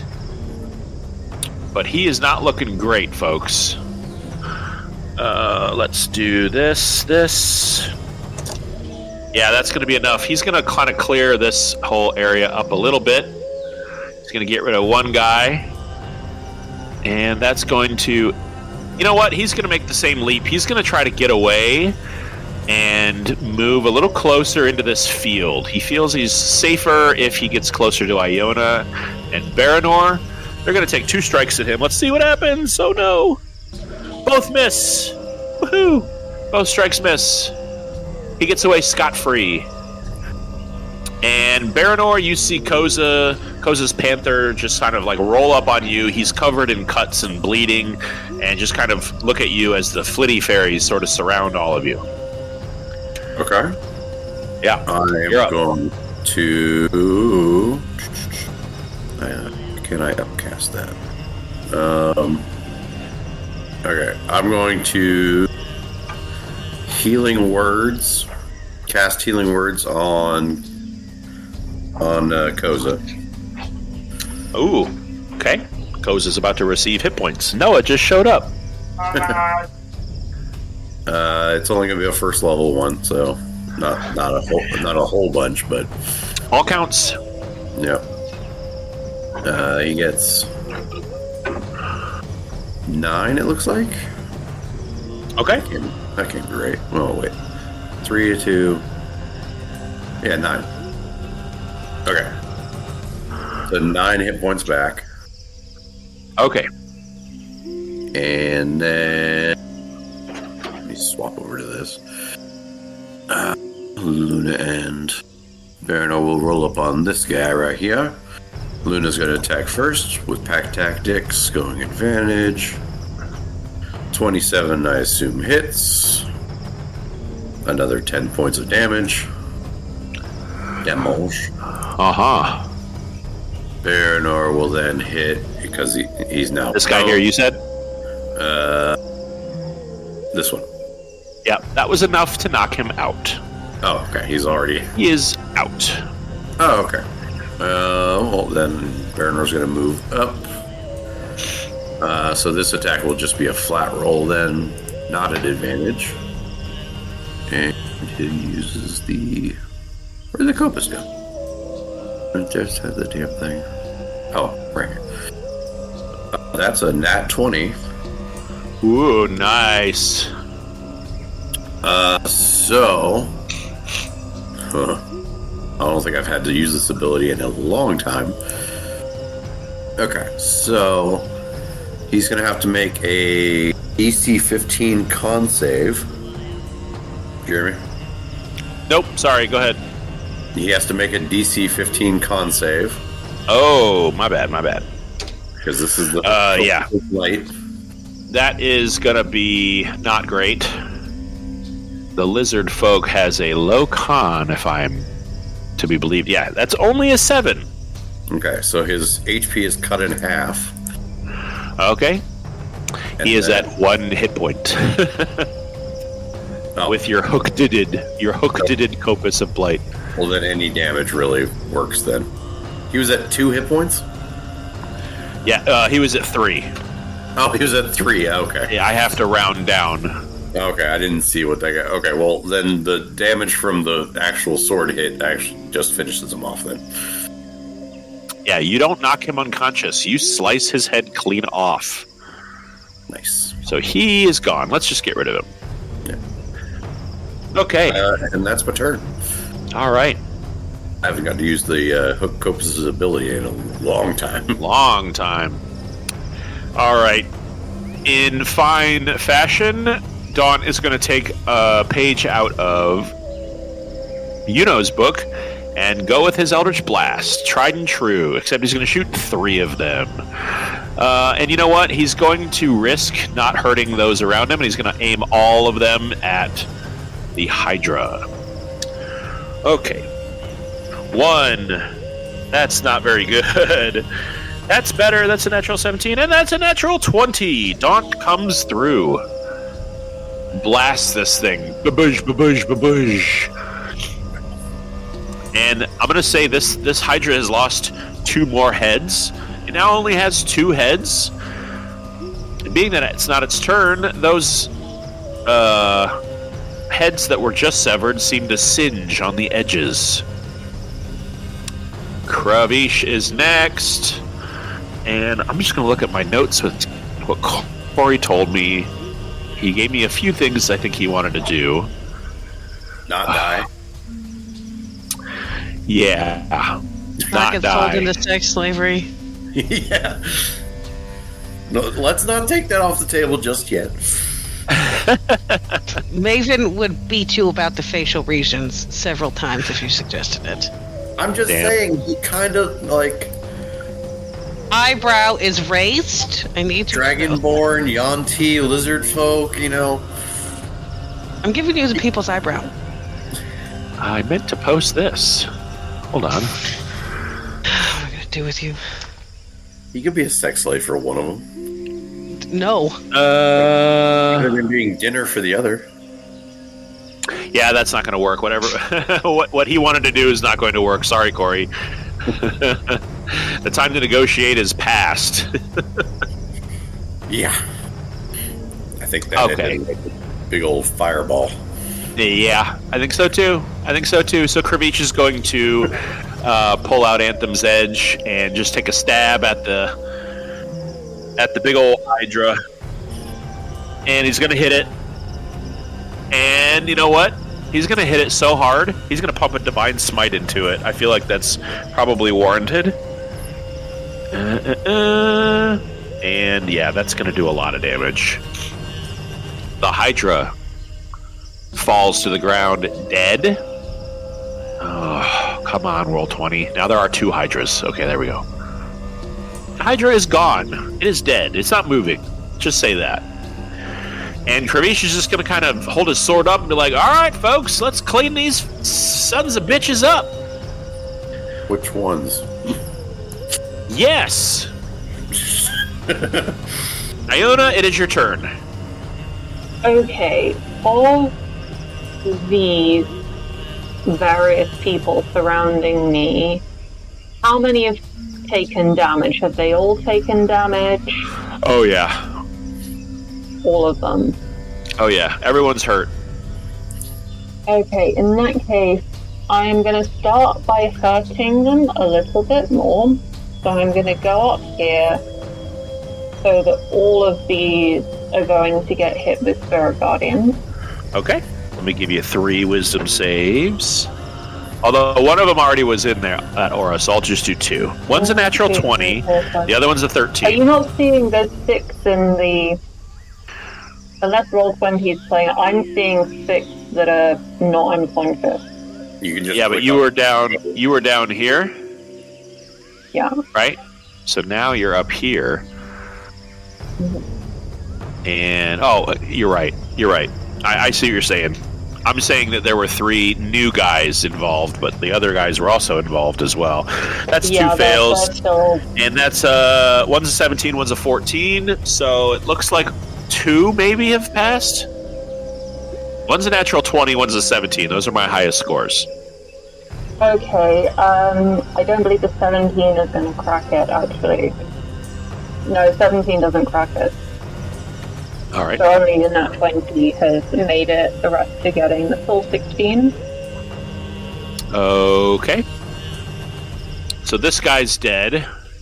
This guy's dead. And this guy's dead. And this guy's dead. Okay, and then... maybe I'm making a mistake here, but I'll do it anyway. I am going to Divine Word. It is going to hit literally all of them. So that is a Charisma save. And I'll put the description in the chat, because if they fail it, it depends on how many hit points they've got left. Okay. 1 is a charisma save on a lizard. I have a -2. Perfect. All right, so that's a 12. That's a 15. That's a natural 20. That's cocked. That's a 17. Another natural 20. Holy shit. I should probably video these. And a natural 2 for a 0. Okay, so that's 1, 2, 3, 4. I think only the natural 20s passed. Yeah, only the natural 20 passes, so however many didn't pass, and it is going to be literally all of them around us. Depends on their hit points, so I put the description in the chat. Well, let's see if Roll20 would let me scroll. There you are. All right, so the ones that failed are definitely they're deaf, they're blind, and stunned. They are all of those. Well, everyone have fun. Yeah. I'm going to say it's these 2 up here that passed, so they are okay. But they're in your aura still, so they're not happy anyway. Okay. Anything else? Yeah. No, I think that will be it from me. Okay. The monk within the jaws of the T-Rex, you all watch as he kind of grunts a little and flexes his chest and his biceps and bulges out with his muscles, and you watch this T-Rex's jaws crack open way, way too far. You hear this crack, crack, crack, snap. The T-Rex screams just for a brief moment, and then falls down dead with this guy still standing in his mouth. He reaches down, rips out the largest tooth out of the bottom of the jaw and throws it at this guy right here and hits him dead in his face for a 26, which is going to hit him. And he's going to do a total of 19 points of piercing damage. This guy is dead with a T-Rex tooth stuck in his forehead. With that, let's see, this guy is dead. This guy is going to actually book. And all of these people, not him. These guys down here are going to run away. They are not within his melee, thankfully. So they're going to use all of their movement and disappear into the jungle. The T-Rex, let's have the T-Rex make a little insight, see if it gets scared. Oh, it fails miserably. It's going to get scared. As are these guys. All these guys are going to run into the forest away from this scary man. This guy's going to try to get away, but the monk is going to grab him by his throat and make a bludgeoning attack as he squeezes, and he gets a 24, which that is enough. He's going to do 18 points and choke him to death. Choke him unconscious. I'm going to say that at this moment, the rest of these guys are going to bug out. So the question is, which of them are near people that can make opportunity attacks? Daunt can make 2. Sunny, those ones Maven. were dead. These No, guys. they're stunned. Sorry, stunned. Okay, they're not going to move then. They're all incapacitated. All of them. Yes, they are. It's their turn, though. What do they get to do on their turn? At the end of a turn, they get to roll a save. I don't know. They just are, unless there's something in like the stun condition, but I don't see anything in there. I think they just are. Level 7 spell. Not very nice. Oh, they're stunned for 1 hour. Yeah. They're stunned for 1 hour. Yeah. Yeah. Okay. So, in that case, everybody is going to freeze or just be not moving. Let me change this up just a little bit. Come on, come on. Oh, God forbid I try to do something that's different from what I'm doing now. My computer gets so angry at me. All right. All of you stand in now a rather quieted jungle, surrounded by the bodies of the fallen foes before you.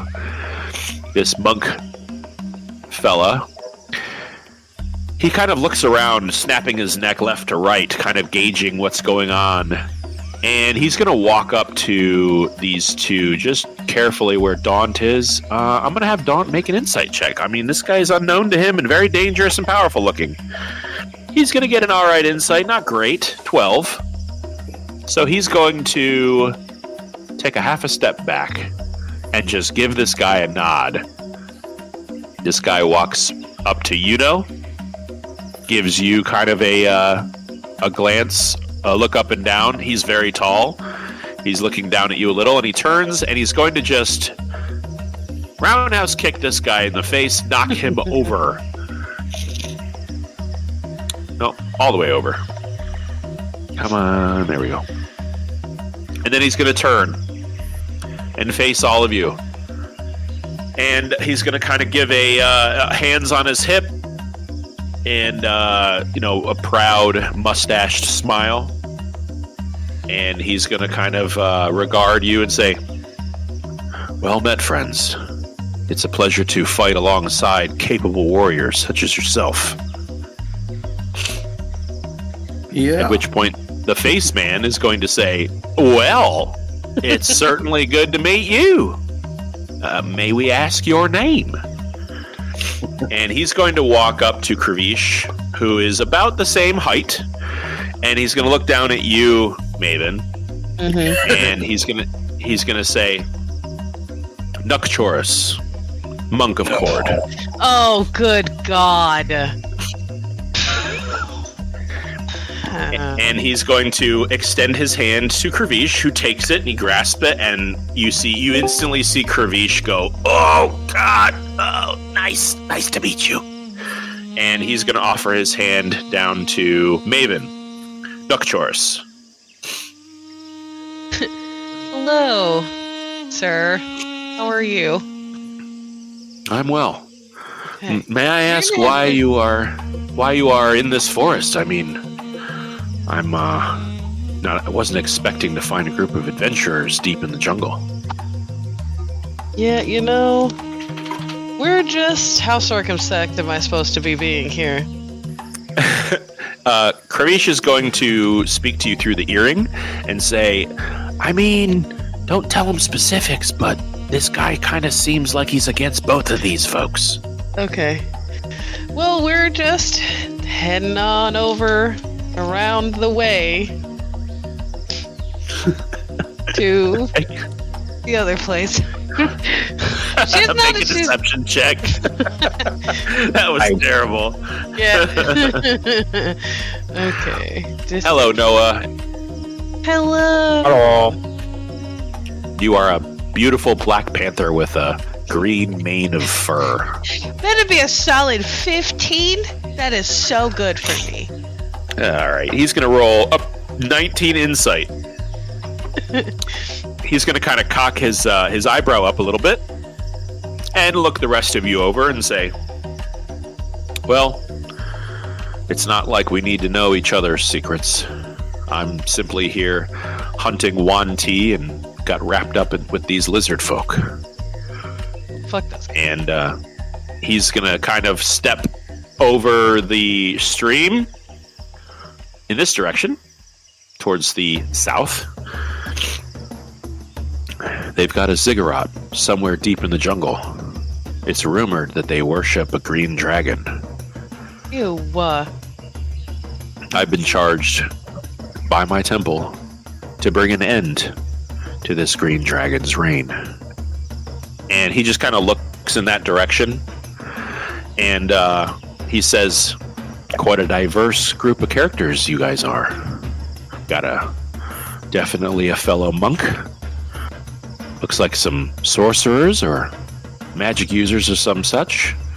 And he looks over at Baranor and he says, you have the look of a ranger, friend. I gotta tell you, I put a few levels in ranger myself. Yeah, well, Ranger Man is over there. She gestures vaguely to where she thinks Baranor is. Yeah, he's looking at him. Yeah, I'm right here. Well, if you're ever looking for more combat with these reptilian folks, I'd certainly love to have you at my side. If not, no, safe travels, and we'll see you down the trail.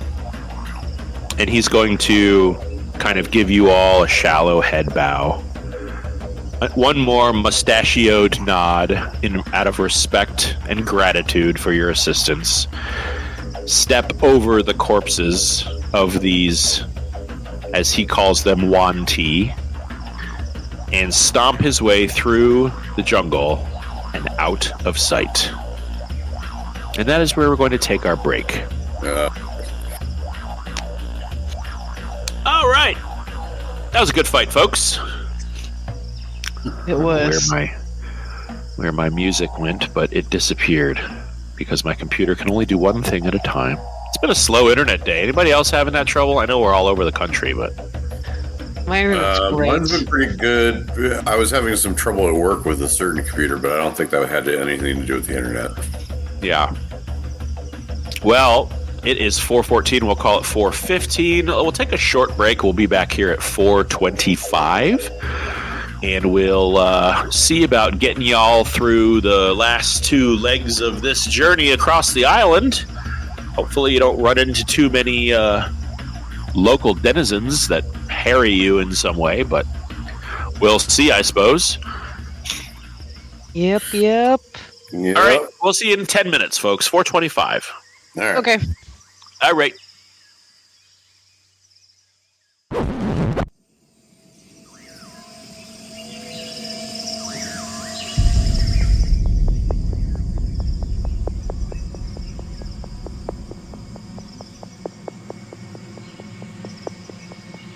Hello, everybody.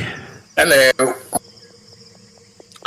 I hope everybody enjoyed my little inserted NPC Oh, yes, of course. in honor of the late GOAT, Chuck Norris. Ellie, I don't know if you're keen on American customs and traditions, but Chuck Norris is a pretty big deal over here. I am aware that Chuck Norris is a big deal in American culture. Yeah. Wait, you didn't hear? Chuck Norris didn't die. Death just owed him $20 and he's going to collect. I owes him more than that. He was a big deal back in like Walker, Texas Ranger time frame. Yeah. I tried to make a pun that would basically have him say Walker, Texas Ranger. Yeah. I tried to think of a way to twist the English language into obscene shapes to make that happen. I just couldn't do it. Well, you already had the Yonti fighting him, so He's fighting everybody. I know, but the Cobra, but never mind. Oh, yeah. Yeah. So, all right, folks. Let's get back to the map where we find ourselves having fought the Wanti and the lizard folk right about there. About halfway across, almost halfway. Well, I'll move you a little bit once my stupid internet lets me. There we go. Right about there, about halfway across this island. Does anybody wish to do anything right now in the middle of this bloodied battlefield that is thankfully devoid of action? I am going to suggest we finish off the incapacitated ones because they're going to be back to normal in like an hour and we don't want them. I mean, we can tie them up or kill them, but we should do one of those two things. While you do that, I'm eviscerating one of them. Okay. We're coming down on the side of hill then. I'd like to search some bodies. Okay. Okay, I'll do that the one you're not searching right now. I will also search whichever body I'm currently killing. So there are, I'm going to say, I don't know how many there were exactly. There were definitely like at least like 15 Wanti and lizard folk mixes. There's a very large Hydra corpse. There's one very large T-Rex corpse. And a smattering of Wanti and lizard folk. The lizard folk, let's just have a investigation check from anybody and everybody who wishes to toss some bodies. Hey, I'm going to guidance myself because I still got that exhaustion. Yep. Becomes a Oh, great, 7. 22. Wonderful. 22. So, let's see here. Baranor, you did a 19. Okay, so it would have been a 19 because that's first. 22. Yeah, I know. I'm just saying that wherever you are, Daunt is going to sidle up next to you and like kind of look through the bodies as well and share what he finds. So he's going to give you the help action. But the 19 is the first roll you would have made, so that's the one that we're given. Both of them would have been to 22, though. Reliable talent. Yeah, I know. I'm saying the natural roll. We would have stuck with the 19 because that was first. Right, but the 19 would become a 22. Yes, I understand. Okay. There is I'm no not saying 19. we keep the 19. I'm saying we go with the 19 and add your modifiers. Okay. Yeah, I'm with you. But there is no 19. There is only 22. All right. 14's not great, Iona. You kind of find yourself fixated on searching the lizard men or the lizard folk as they seem more savage and primitive. And in doing so, you find a couple of trinkets. You don't find any coin, unfortunately, on any of the lizard folk. But you don't leave empty-handed either. they have some little weapons on their hip that look like arrowheads. They're not fletched to an arrow, but they're little stone arrowheads, and they are dripping with a purple liquid. Okay. You find 3 of those. Okay. 3. Uh-huh. Well, maybe not dripping, but like definitely saturated. Yeah. I mean, I can sniff out if something is poison. Am I sniffing out if something is poison? It's a toxin, yeah. It's definitely a toxin. It's very like fruity and light. You've never smelled this before, but it does have this acrid, like after smell of like, you know, very tight sourness that kind of makes your nostrils pucker. You're not exactly sure what it does, but you wouldn't want to get shot with one of these. That's for sure. Okay, I mean, to be honest, if they're arrowheads, I may just toss them straight onto Valinor because he's the bow guy. He is the bow guy. He is. So yeah, I'm going to pass that on to Valinor. I'm going to tell him that I'm certain that what's on the end is poison, though I don't know what kind. I catch them gingerly. You said you threw them at me? No. I did not literally throw them to you. I passed them to you in a way that is not going to risk scratching your skin. Because I'm not going to waste poison on allies, especially when I want those allies to use the poison to kill other people.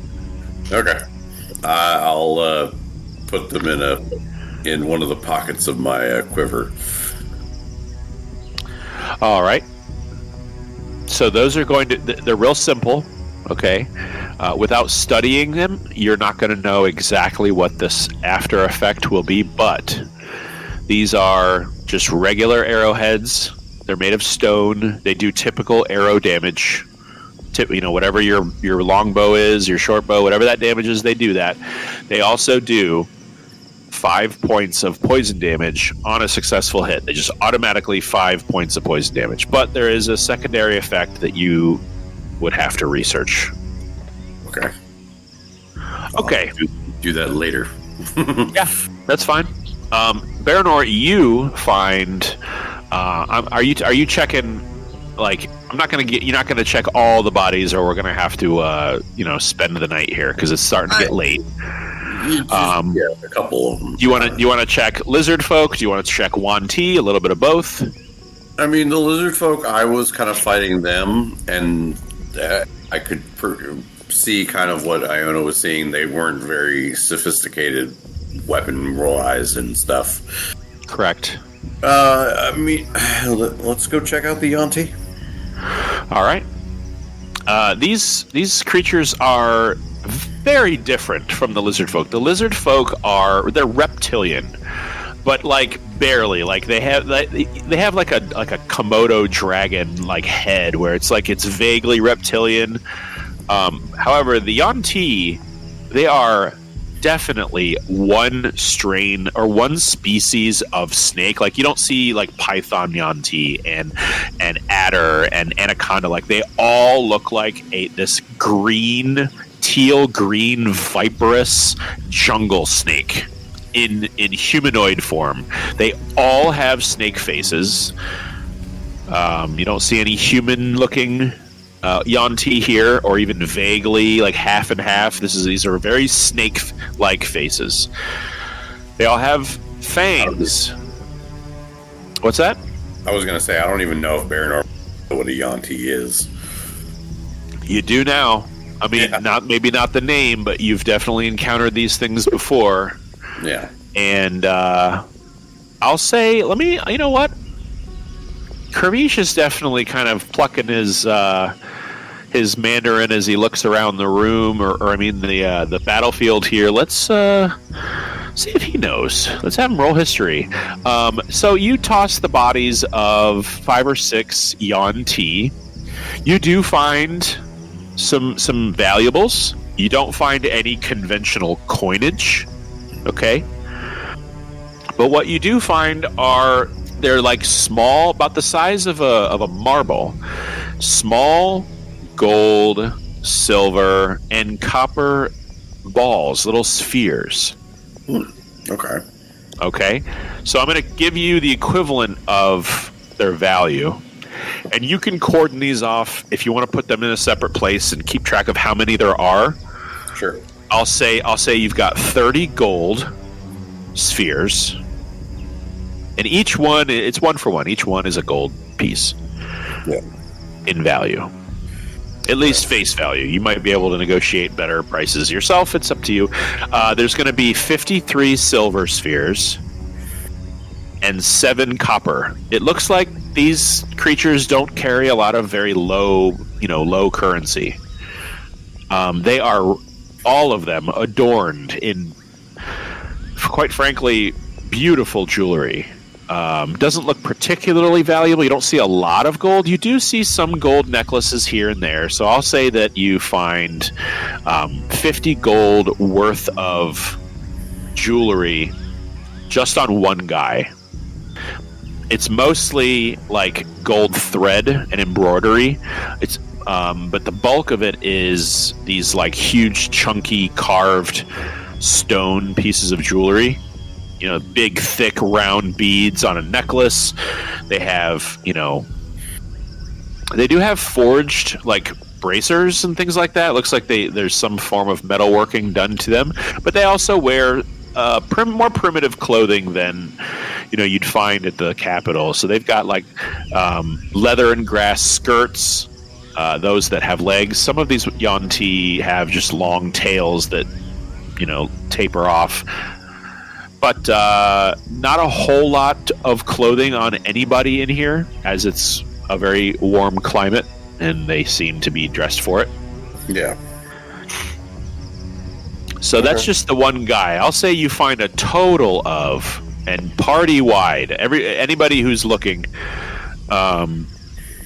party-wide, you guys find about 320 gold worth of valuables. And that could be rings, earrings, necklaces, waist belts, bracers, bracelets. Okay, I had written down mine. So, if anyone else wants to write down the totals. Is the total including mine or not including mine? It would be including yours. If you want to keep yours to the self, that's 50 gold worth. Oh, for the jewelry. Yeah, I've got it written down. We've got 320 gold party-wide. Okay. I don't know how we want to split that. Okay. Or was it I'll throw my 50 gold jewelry into that pot too. I thought you meant the balls too. No, the balls are separate. Gotcha. And that's like just the 5 or 6 Yuan-ti that you searched that's the coinage that you pulled off, or right. Quote unquote coinage. Now there are weapons that you can paw through if you wish. They're not terribly elaborate. You don't find anything, and I'll spare the detect magic. You don't find anybody carrying anything magical. The lizard folk have stone daggers. A couple of them are rather well made, using natural materials.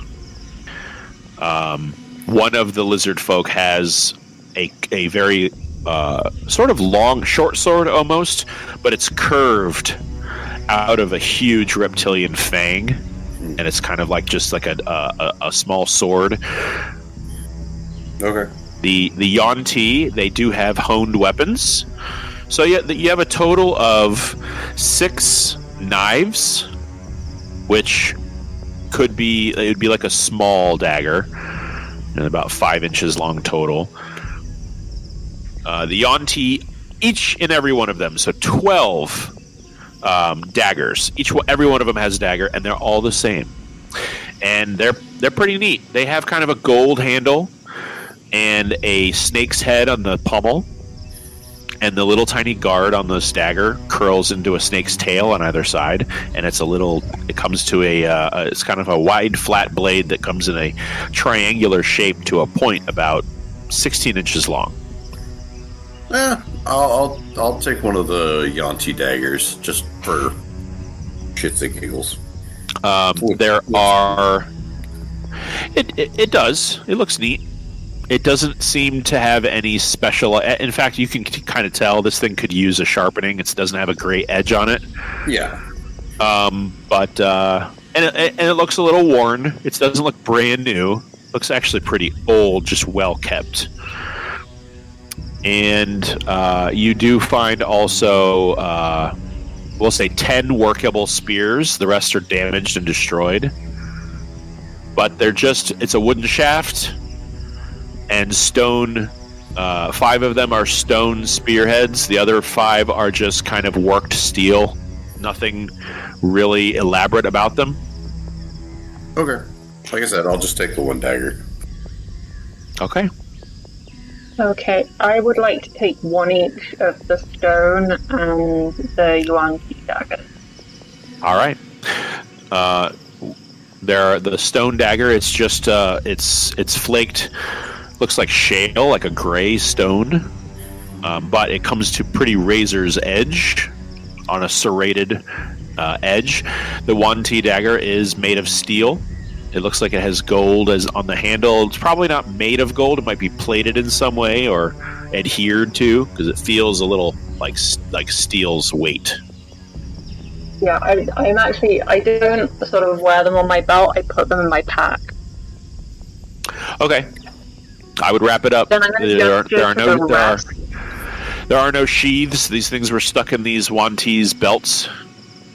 Oh right, there's no sheaths. That's more annoying. Yeah. Is there anything I can wrap them in? Oh yeah. They have leathers. They have leathers hanging from their belts. Yeah, I'll just wrap it in a leather, and then I'm gonna gesture to the rest and say, do we want to see if we can take these to sell? We still got a ways to go. I would say we should travel as light as possible. I mean, we have the bag of holding. What am I? Yeah. Okay, so that's going to be 10 Yuan Qi daggers, which I'm also going to note down. Yeah, I'm going to need some sort of a crafting check then if we are putting bare daggers in the bag of holding. Let's see if you guys can I would wrap them also like properly. to wrap it up in something. Yeah, Like if we that's can fine. knot all the leathers together and then knot them around the daggers in a bundle. Does stuff in the bag of holding interact with other stuff in the bag of holding? Not really, but if it's a sharp object, it can pierce the bag of holding from the inside. Oh, that's right. I forgot about that. So I'll just take some kind of a crafting check. We can do, I guess, sleight of hand to see if you can deftly protect. I mean, if it was just one dagger, I'd say don't worry about it. But if you're doing multiple daggers, that's 10 points. 10 blade edges. Okay, I'm gonna ask Baranor for suggestions, or indeed if he can do it himself. I'm gonna say if we're taking these, can we make sure have leather we're not workers gonna- tools, so Wouldn't you just be like, just do it? I could Just do I it. could probably I think it would take a while to finagle some like makeshift sheaths with using the leather. Just wrap that shit up, put it in the bag so it doesn't break. Sure. What do I need to Thank do? Sleight you. of hand? Yes, please. Okay. Kirbish is going to speak up and say, well, you want to make a bunch of sheaths for these daggers. Why don't we find somewhere to camp? It's starting to get dark up there. Might be a good place to set up the mansion, maybe? With disadvantage, that's a 34. All right. Yeah, you're able to kind of take one of these belts and just sort of wrap it around everything, and maybe stick both ends with a needle and cinch it up and sew it up, and it's an ugly bundle of knives, and they do fit in the bag of holding. I think that we should probably revisit as a group what the hell is in there in that bag of holding. So maybe we'll talk about that at a later I time. have no idea. Like, we have fine clothes in there. I know that. Yeah, you just put that in there. Yeah. Well, I think But, is everybody carrying their like dress wear, on them. Or dress clothes. Yeah. I don't even have dress clothes. I've just been using my glamored armor. Oh, I mean that it works. That works. Dawn's gonna Much kind of cheaper. flip and flare his collar and say, "Yeah, me too. Who needs a whole wardrobe when you can just flash it off what's on your shoulders already?" And he's gonna kind of like do the wave with his hand, and his outerwear just sort of changes color 3 or 4 times. That's good because I remember your wardrobe when I came to the group. It was extensive. It was extensive. You never met him before this. He had a pony. I swear, maybe it's just because I listened That's to all right. That's right. I miss that girl. She was a good dog. Yeah. Good dog. Oh my Yeah, god. if we're making camp, I'm going to suggest we go into the mansion and we can find some sort of out-of-the-way place to put it. And It will Dawn's be- going to clap his hands and rub them together and say, "Right, looking forward to that air conditioning in there." I was going to look around. And Yeah, it's going to be where so exactly- climate controlled. Where exactly out of the way do you want to put it on a remote jungle island? Well, why don't you give me a nature check? Anybody who wishes to scan the jungle, because for the most part, That becomes I'd like to do the help 17. action. So I know Barrynor's already rolled. I'd like to do the help action by stating sort of the conditions that I'd like, which I think will be good for the door. And I'm also going to say that I want to have it about a foot off the ground, just so that if we're opening the door in the morning and stepping out, there's not going to be anything, that might be lying in wait that might go for us once we step out. okay. All right, Maven got a nat 20 somehow. It's like, you mean that right there? Yeah, I'm just going to turn around that area? at whatever you're gesturing to and just sort of look and then just nod.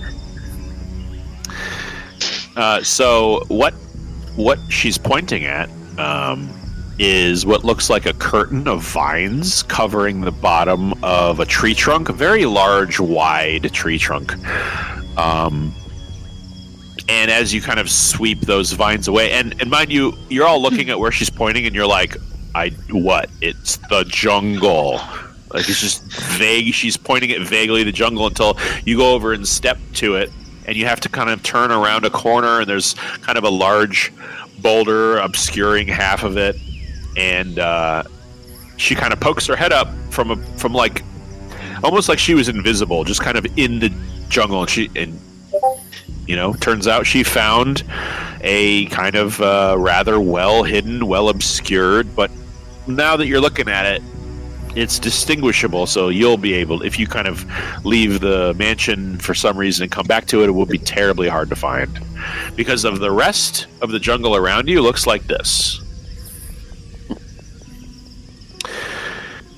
It's actually kind of works as a natural defense. You find pitcher plants and jawed carnivorous flora and glowing bulbous, pulsating with little tufts of spore pod gas into the air, and you see snakes winding in and out of the plants, and just a really hostile environment.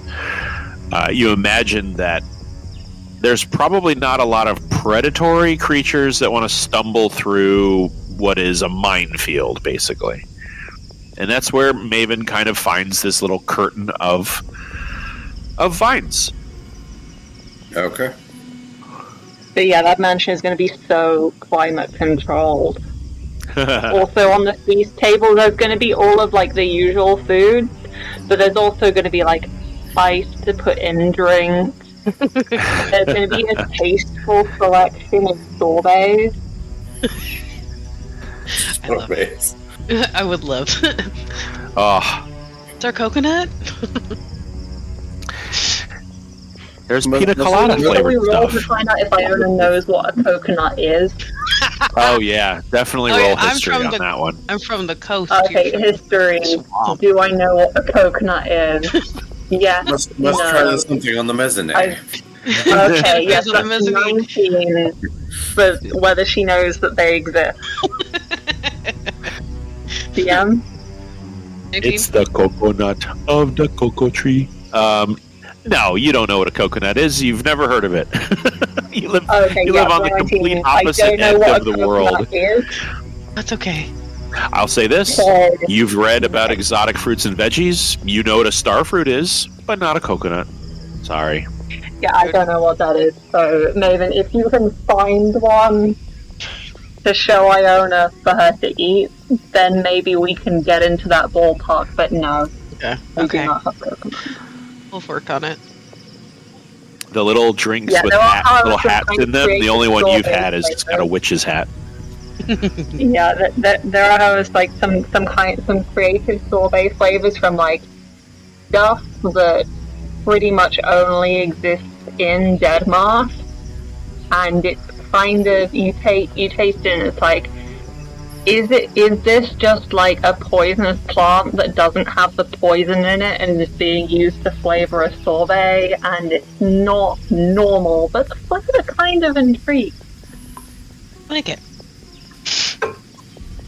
Sitting around the table, enjoying your meal. The air is cool. All of you kind of give as you sit down, you give like a collective sigh of relief as you enjoy the safety of the mansion.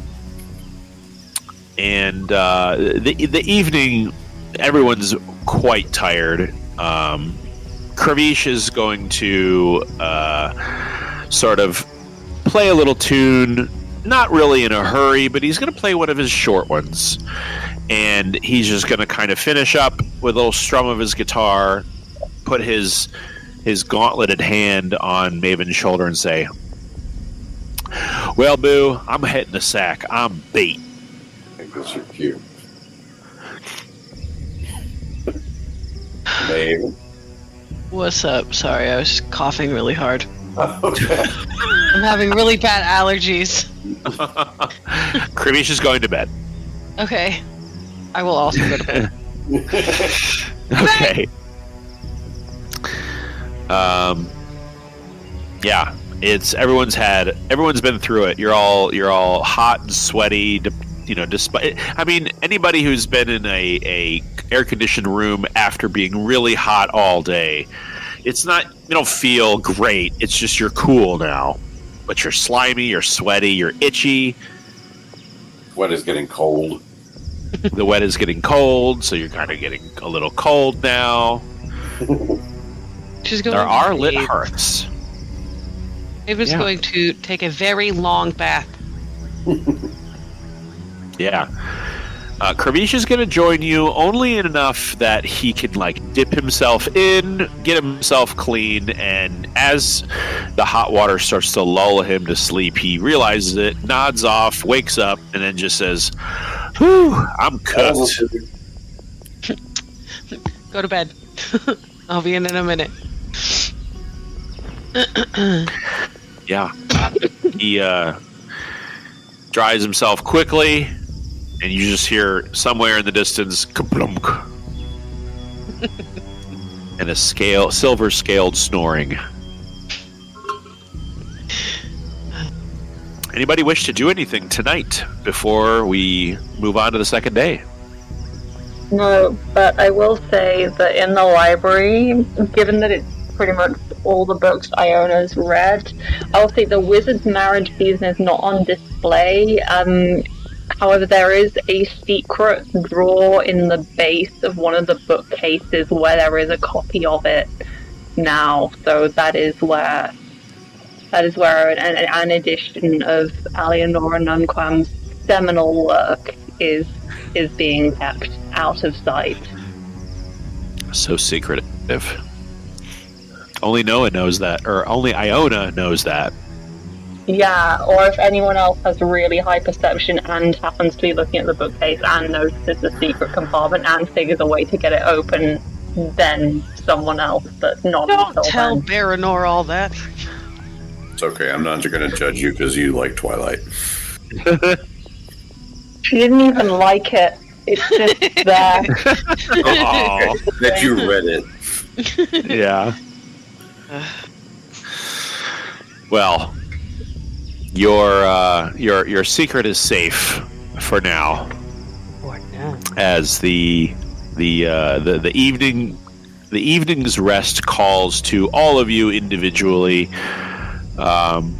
Daunt is going to. You see him just sort of nursing a mug of ale, kind of staring at one of the the flamed hearths in the kind of the dining hall you guys are all in. And he kind of picks his head up, blinks a couple times, catches sight of Iona, catches sight of Baranor, and kind of gives you each kind of a touch on the elbow and a little nod, like he gives you that it's been a day kind of a look. And just sort of gives a big stretch and a yawn and says, "All right, see you in the morning." I sort of Sounds good. nod. Good night. Everybody get some good sleep. All right. Well, your eyes close. It's not long until the darkness envelops you in a warm yet air-conditioned embrace. The morning comes. It's dreamless, your sleep, thank goodness, as you are all exhausted. But you do not currently have a level of exhaustion at this moment, as you slept in a very nice, comfortable, environmentally controlled atmosphere. So don't worry about the exhaustion. For now.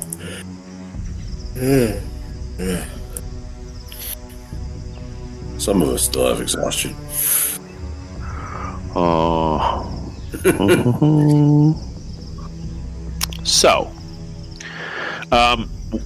So how does it work with your mansion? Do you want to dispel it? Everybody kind of rises, and it's quite early. It's in the early mid morning.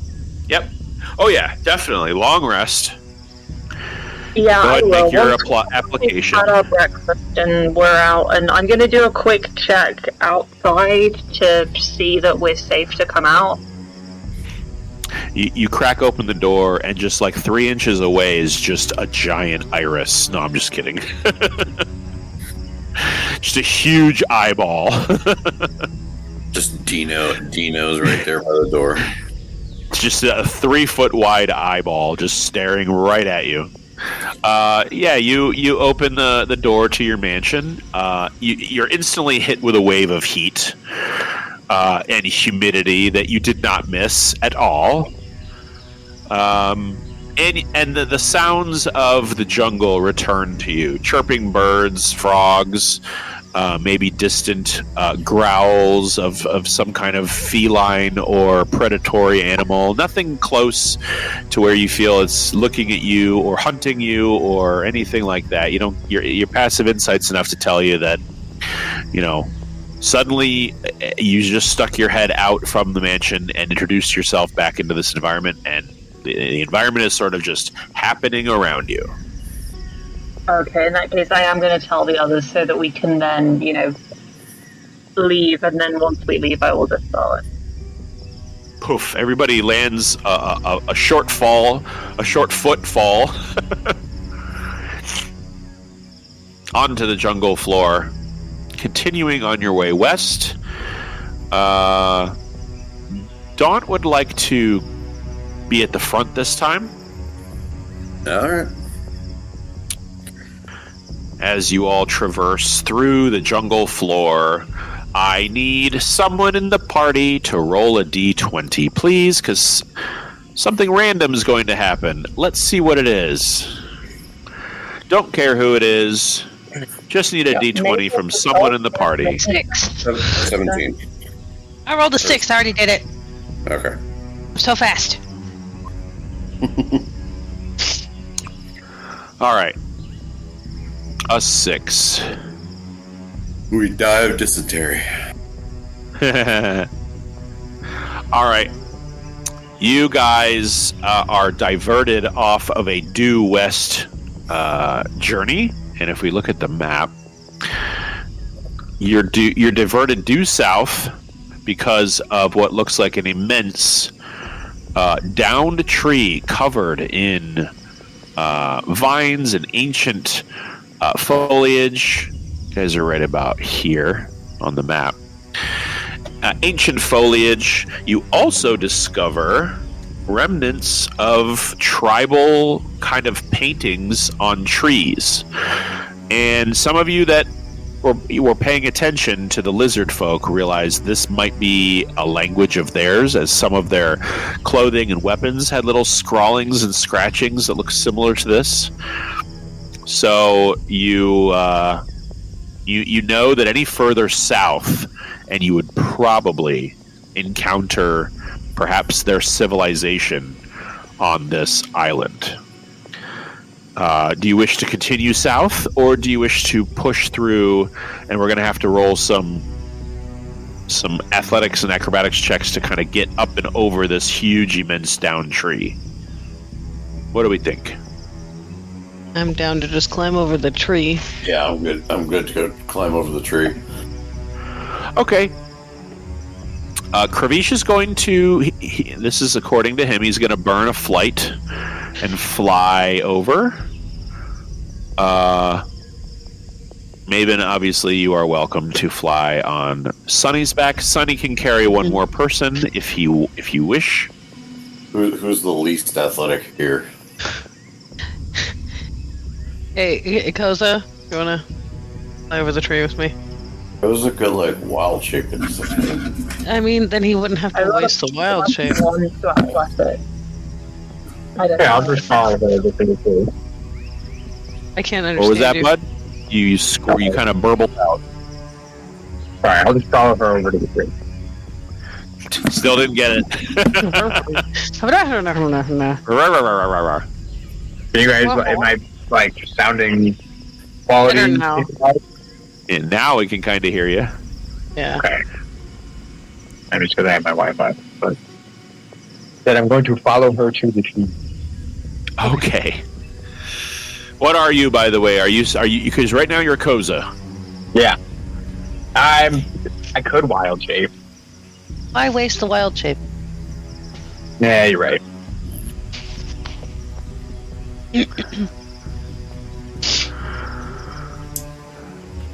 All right. Dawn is going to. Excuse me, Ellie. What did you say you were doing? We were discussing who was going to go on Sunny, and we were discussing who's the least athletic. So I said I've got +1 to athletics. I don't know where that compares with other people. Maybe I am the least in terms of athletics if Koza's wild shaping, or if he isn't, I don't know. Okay. Dawn is going to walk up to you, Iona, and just offer his hand and say, "What say we make quick work of this thing, eh?" And he's going to offer you his hand. Yeah, okay, I take it. I'll go along with whatever it is that he's going to do. Dawn takes he's got this side cape on, and you see him grab it, and he swings it around and covers both of you, and all of a sudden the two of you are on top of the tree trunk. You're about 60 feet in the air, well, just above ground level, and he goes, "Wait, just 1 second." And he sweeps it around you again. And by the way, for a brief moment, you can see almost at the treetop level. It's quite breathtaking. You can see much further around, the jungle than you had before. And he swings that cape across you again, and you find yourself, the two of you are now alone. And all of a sudden, Kravish kind of wafts his way down and lands right next to the both of you. He's like, "Well, that was fancy." Dawn's going to kind of like brush himself off, and kind of you too, Iona. He's going to kind of like swipe your shoulder pauldron and stuff, and make sure that there's no fairy dust left over. And he's just going to kind of look around and like, "That was easy." I give him the nod of like game recognizing game. That's a very useful item. All right. What's the rest of y'all doing? Eno's just gonna cast fly on himself and fly right over. Whee! Does that last 10 minutes? I believe so. I think it does too. So, Curvy, if it does, which I believe it does, Curvish is just going to hover above, and he's going to kind of wait for Maven to sail over, and he's going to go, "Hey, come here, real quick." I was muted. She kind of just laughs and goes, "Okay," and she goes right over. And he's going to scoop you up fireman style and kind of carry you around, and just for a few minutes, and then give you your agency back and put you down lightly on the ground. Thank you. But he's going to remain aloft for another 9 minutes and 45 seconds. Why not? If you can, why not? All right. Let's see here. That Bogey's snoring. Bogey, wake up. It does sound like it. It does. Oh, and of course my computer crashed. I can't mess with him. Damn. It's like it knew. Yeah. Oh well.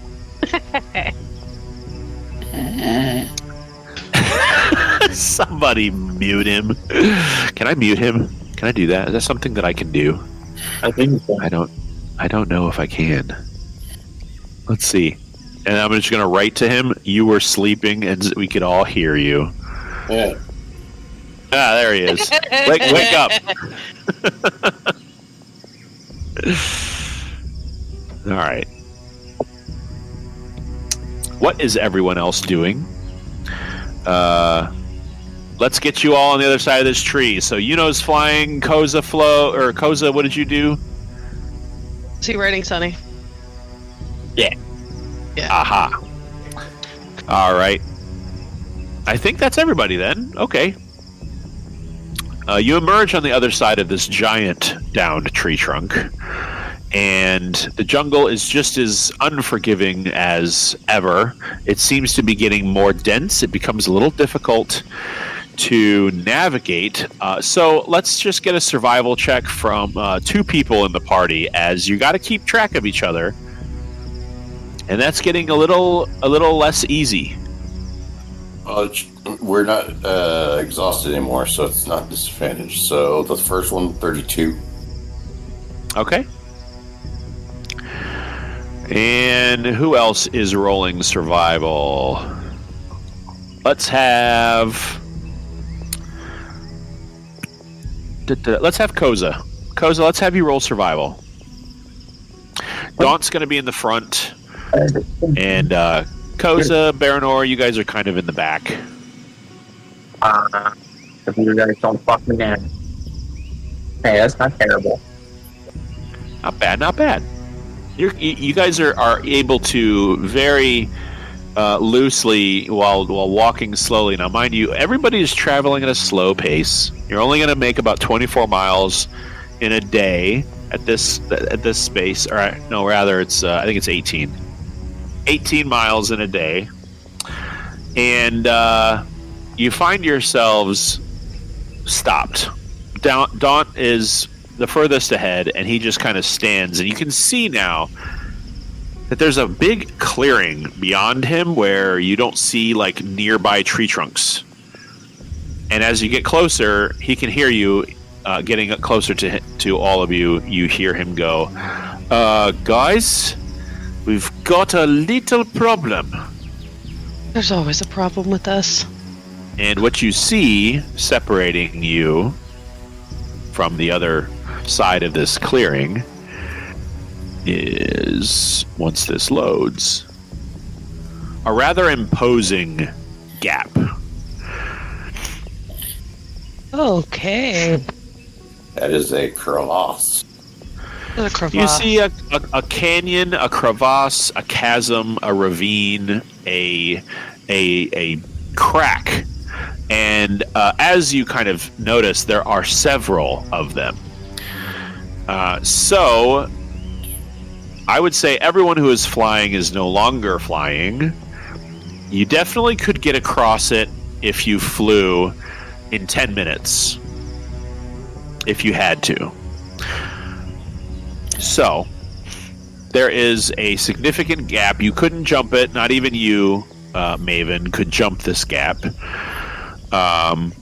What do you guys want to do in order to get to the other side of this rather difficult to navigate canyon?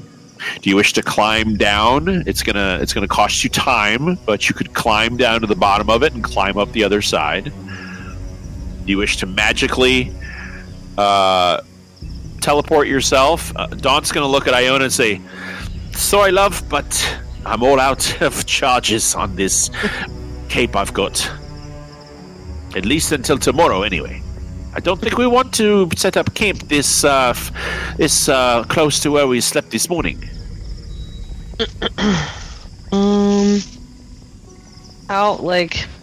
What's the narrowest point that we can conceivably see? Well, you're gonna need an investigation check to figure that out, because it winds and zigs and zags, and you'd have to travel up and down this canyon to find, what you would consider the narrowest point. So I guess you could probably you could discover. Yeah, you could. Yeah, I could run it for a ways and see what I can find. Let's hope that's a good roll.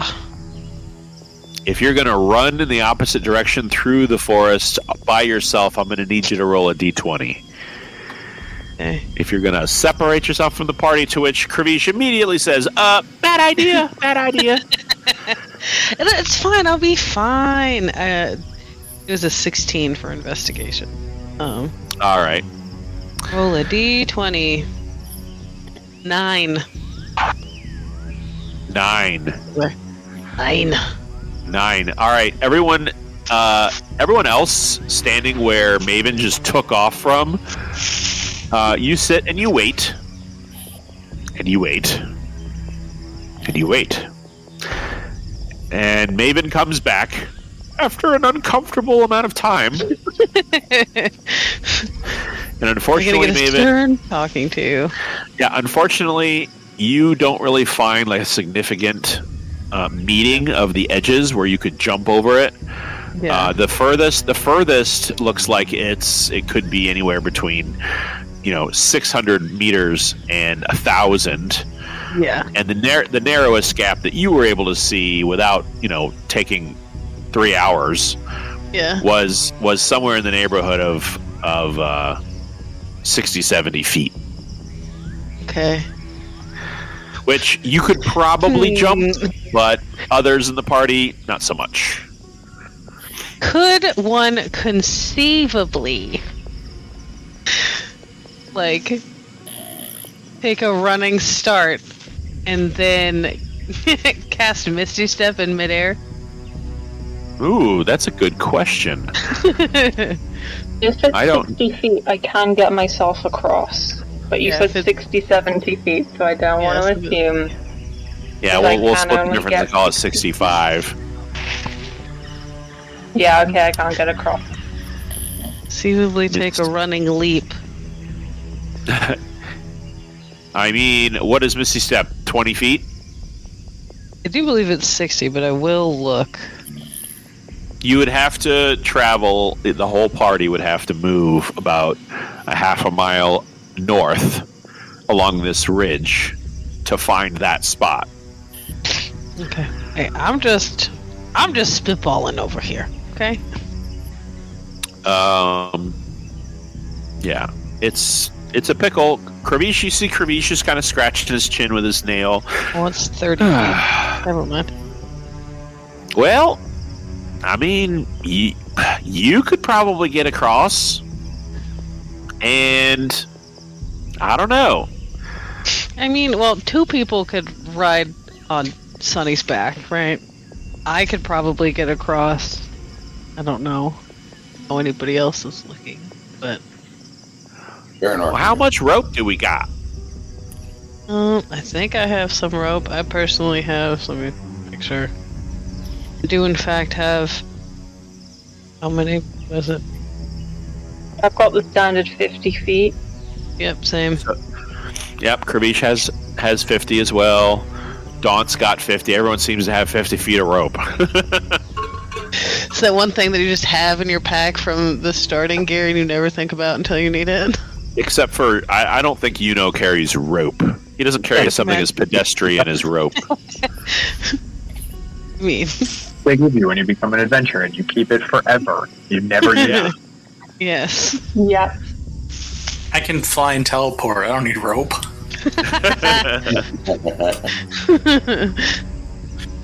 Well, Fair enough. Daunt and Krabish are just kind of like buddying up and discussing. Like you can see them kind of like talking to each other about like, well, what if we time together, and what if somebody takes it, and what if Sunny flies over there? It looks like they're trying to formulate some kind of a half-brain cockamamie plan. As per protocol. Yeah.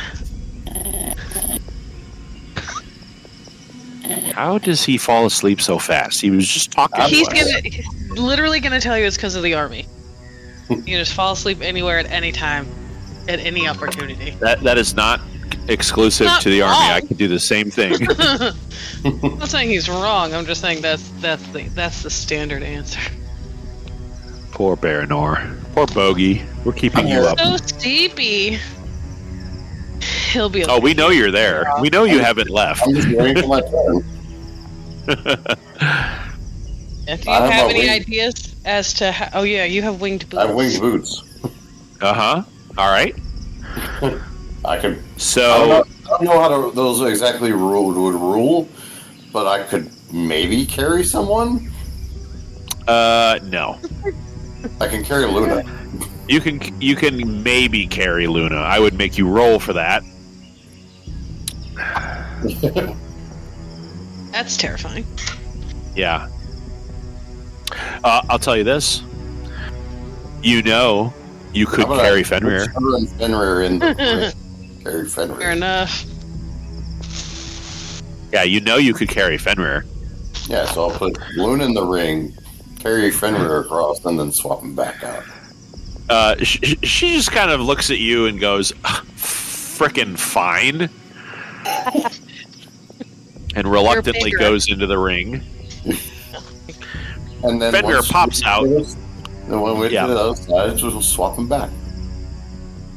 And yeah, so the narrowest gap is, like I said, it's about a quarter mile away. So you're gonna have to hike through the jungle to get there. You can roll a survival check, Baranor, at advantage because Maven has already been there. You're welcome. I mean, I could just cross wherever, but yeah. Hey, we have to think about everybody, not just you. I know.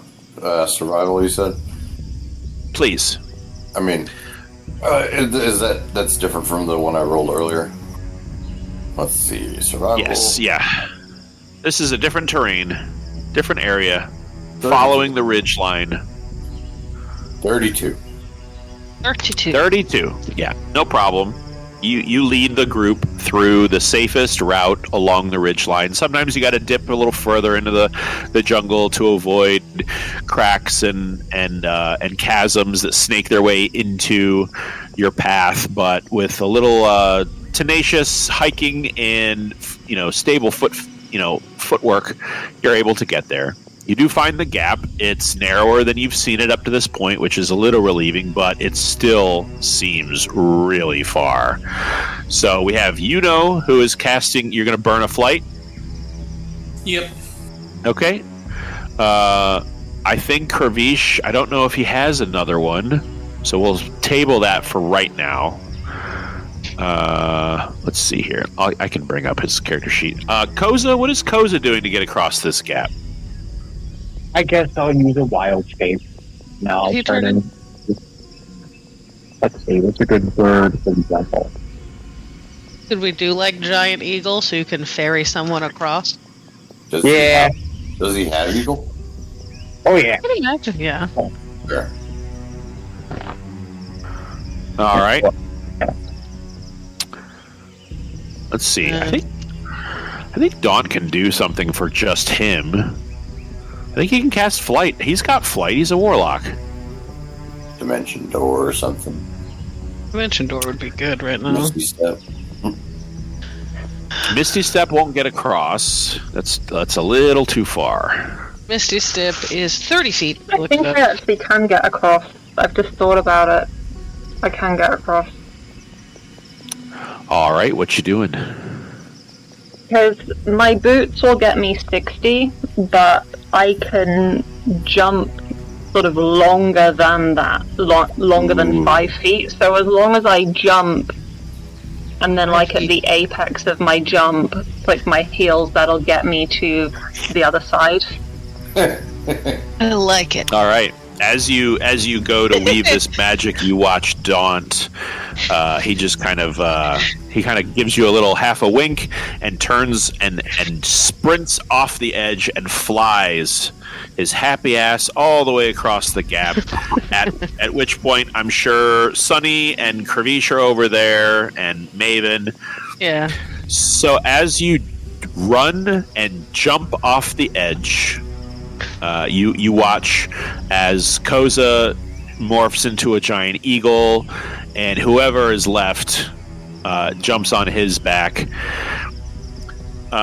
You pop back into view, and you go from seeing the gap before you to your vision being filled as you click your heels with smoke and darkness. And in a split second, that darkness and smoke is wafted clean, and right there you watch and see Daunt in front of you with a surprised and gleeful expression on his face, his hands out. However, I need you to make an athletics check. Oh no. Oh, great, because I did it while I was moving. Fantastic. And I can't even guidance myself. Okay, 18. 18 is very good. Oh, It's thank very God. good, but it's not enough. Oh no. Hey. You Buddy, you go come get out. her. You come out of this Nightcrawler puff teleporting, and as a column of smoke, you just see Daunt's eyes go wide as you expected to hit the ground, and you do sort of. But the ground that you hit is very loose rock, and it instantly collapses underneath you, and you just feel gravity. That your stomach slides up your throat and into your mouth as you just feel your weightlessness hit you, and you panic. And right as you start to drop 5 feet, 7 feet, 10 feet, everyone in a panic, slow motion reaches towards you. And that's when you see Daunt's eyes go black once more from gold. And he reaches his hand, and out from his wrist and his fingers coalesces this black and green tendril of warlock energy that twists and writhes and snakes its way, and it wraps around your wrist and wraps around your forearm, and you feel yourself caught. And there you hang. And I'm going to have him roll an athletics check of his own. And that is a natural 20. Jesus Christ. Those of you behind Daunt watch an entire curtain cape of black and green smoke erupt from his shoulders and stab down into the ground, erupting earth as it anchors itself. You see Daunt lean forward with the stretching of catching Iona in his unworldly grasp. And unfortunately, Iona, you take 3 points of piercing damage as this tentacle is caustic. And you can feel your skin sizzling. However, you are aloft. And those tendrils that was holding his back and his legs into the ground wrench him backwards, and he wrenches you until you feel yourself being lifted above ground level. And Daunt, his eyes black, bleeding with green slime down his face, puts you down gently on your feet, and that black and green smoke wafts its way back up into his fingertips and disappears. The black of his eyes return to gold. the green slime down his face evaporates into steam and disappears. I thank him very sincerely. It's all right. It's okay. Just glad you're all right. And he's going to pull you in for a hug. I'm not great at hugging, but I go with it. I've hugged my brother and I've hugged, Maven and Kravish, as I recall. So now I'm branching out into other people that I can hug. Got this. All right. Yeah, I'm gonna just roll insight as yep, he gets a 21 as Don kind of clocks this social awkwardness that you feel at the moment. Like he feels your shoulders and your arms go rigid for a moment, and then as they begin to like slowly soften, he pats you on the shoulder one last time and pulls away, and he just kind of looks around. He's like, "Well, we made it. I guess it's carry on into the jungle then, eh?" Yes, indeed. Alrighty. It's not too long that your hike, which is fortunately quite uneventful after that, the darkness of the evening begins to make itself apparent.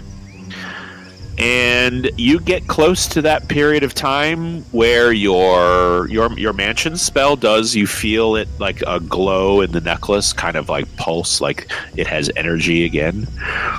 And Kravish is kind of, at this moment, he's kind of lagging behind a little. Just kind of taking his time, and he's breathing a little heavy. You doing all right there? Are you okay? Oh yeah, I'm fine. Just well, it's just hot and I'm not used to hiking when I'm this hot. And Kravish is just gonna kind of double over and puke a little on the ground. Oh. Maven's gonna grab his hat so it doesn't fall in the vomit. Let it out, babe. Yeah, I'm okay. Yeah. I'm all right. I just, think maybe we should take a break. Looks like we're getting closer to the end of our journey, and maybe don't kill ourselves over it, eh? Yeah, let's not do that for sure. All right. In the interest of expediency, is there anything anybody would want to do? No. Before turning in tonight? I'm guessing that you're casting the mansion again? Yep. Yeah. Mansion, sorbet. Karish is definitely going to enjoy some shaved ice for his little tummy. You guys got any Coke syrup? I don't think Iona would have ever had. Yeah, I don't think so. I don't think so. It'd be nice though. It'd be very nice. I got coffee. Is it iced coffee? I don't know. It just says coffee. I don't think it specifies hot or cold. Let me see. I mean, there's ice that you can add to it to make it iced coffee. I don't think I can add anything. Yeah, but that waters it down. Yeah, well, I don't If you think do it appropriately. I don't think the rules allow me to add anything to it. Yeah, but can you pour it into another mug and then add the ice? I believe it doesn't allow me to do that either. Or is it just like a direct coffee thing? Yeah. It's like directly out of it. It makes coffee. It's warm. It's warm coffee. Surely you could like decant some and let it cool down and then add the ice and then have iced coffee. If you pour coffee from the bottle rather than drinking it, the coffee vanishes the moment it leaves the bottle. Oh, okay.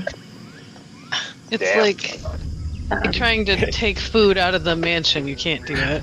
Yeah, it'd be so cool to just have you hold it up with a bracket and it's just an endless fountain of coffee Yeah. constantly Yes, that would pouring be out. amazing. That would be really cool. That's the dream. That's what breaks the world. It's the game-breaking legendary item. Coffee. Forever. Coffee. Well, Gary Gygax would have never guessed the greatest thing that would break his game: coffee. well, the night is again rather uneventful. You're all again very tired. Kravish is a little more lethargic than he was last night. He's visibly complaining and not irritable, but definitely looking forward to getting out of this environment. Maven, he shares with you a conversation that he has with his brother, that he was able to communicate with him briefly. Good. And he was very frustrated that he wasn't able to learn any real information other than the barrier is moving. It's expanding. Expand. Okay. They've had to move camp 3 times in a matter of a month just to stay within an area that they could, utilize the small magic that they use.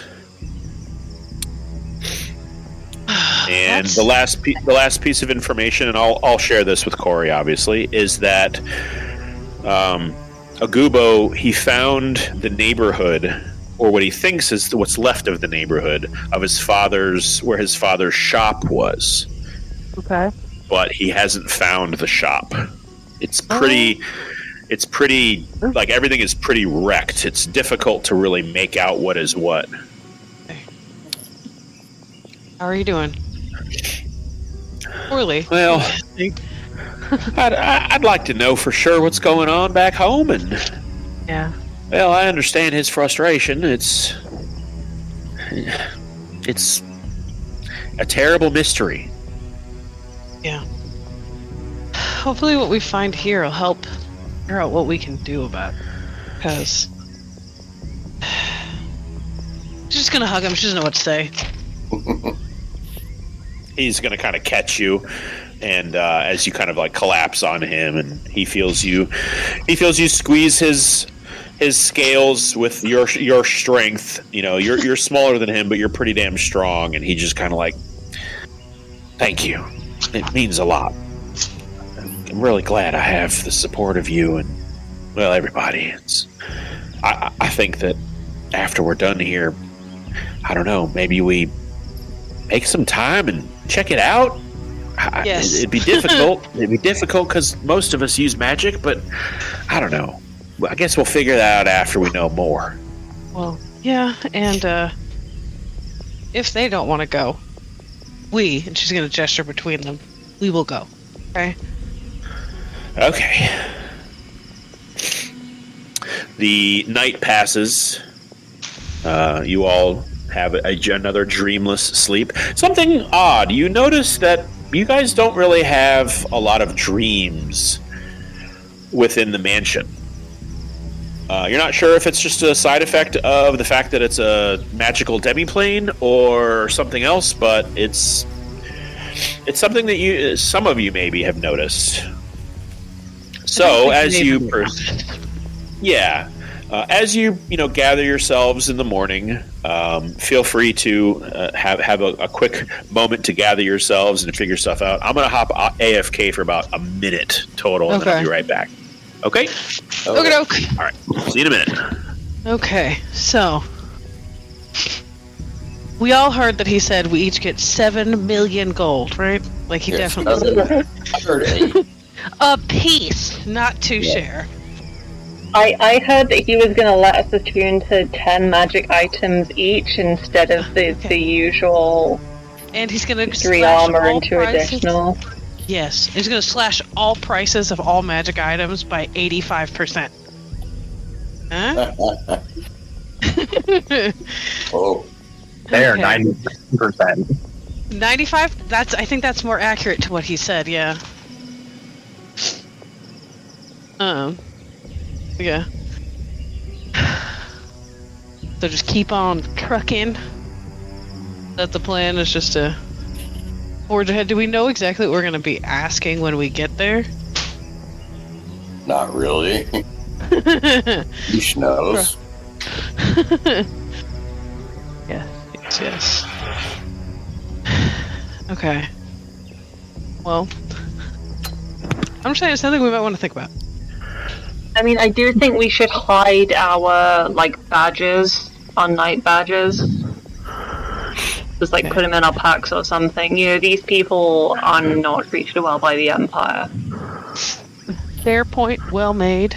We should probably not mention that we're from the Empire, or at least we should make it clear that we're, from outside. Tourists. Yeah, we don't really like them that much. Yeah. We just, We just came from the volcano. Okay. All right, I'm back. Who can pass through outside the Empire? I mean, Iona is literally from outside the Empire. Kravish is from up north. Maven could probably finagle it as being oh, I'm from a monastery in the middle of freaking nowhere. Tunisian. Part of the Empire at all. It's very easy for me to pass as not Empire.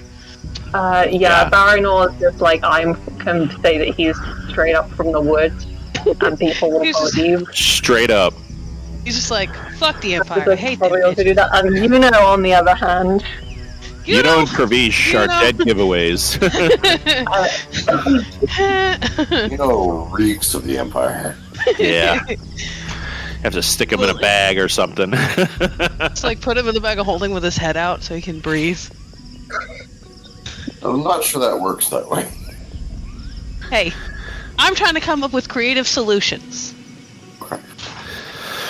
All right. Well, as you guys kind of discuss things, and the only thing I heard is that you want to hide your badges, so you can choose or not to choose how much of that conversation you had you want to share with me when the time comes is fine. I don't have any problem with my players having secrets away from me. I have secrets.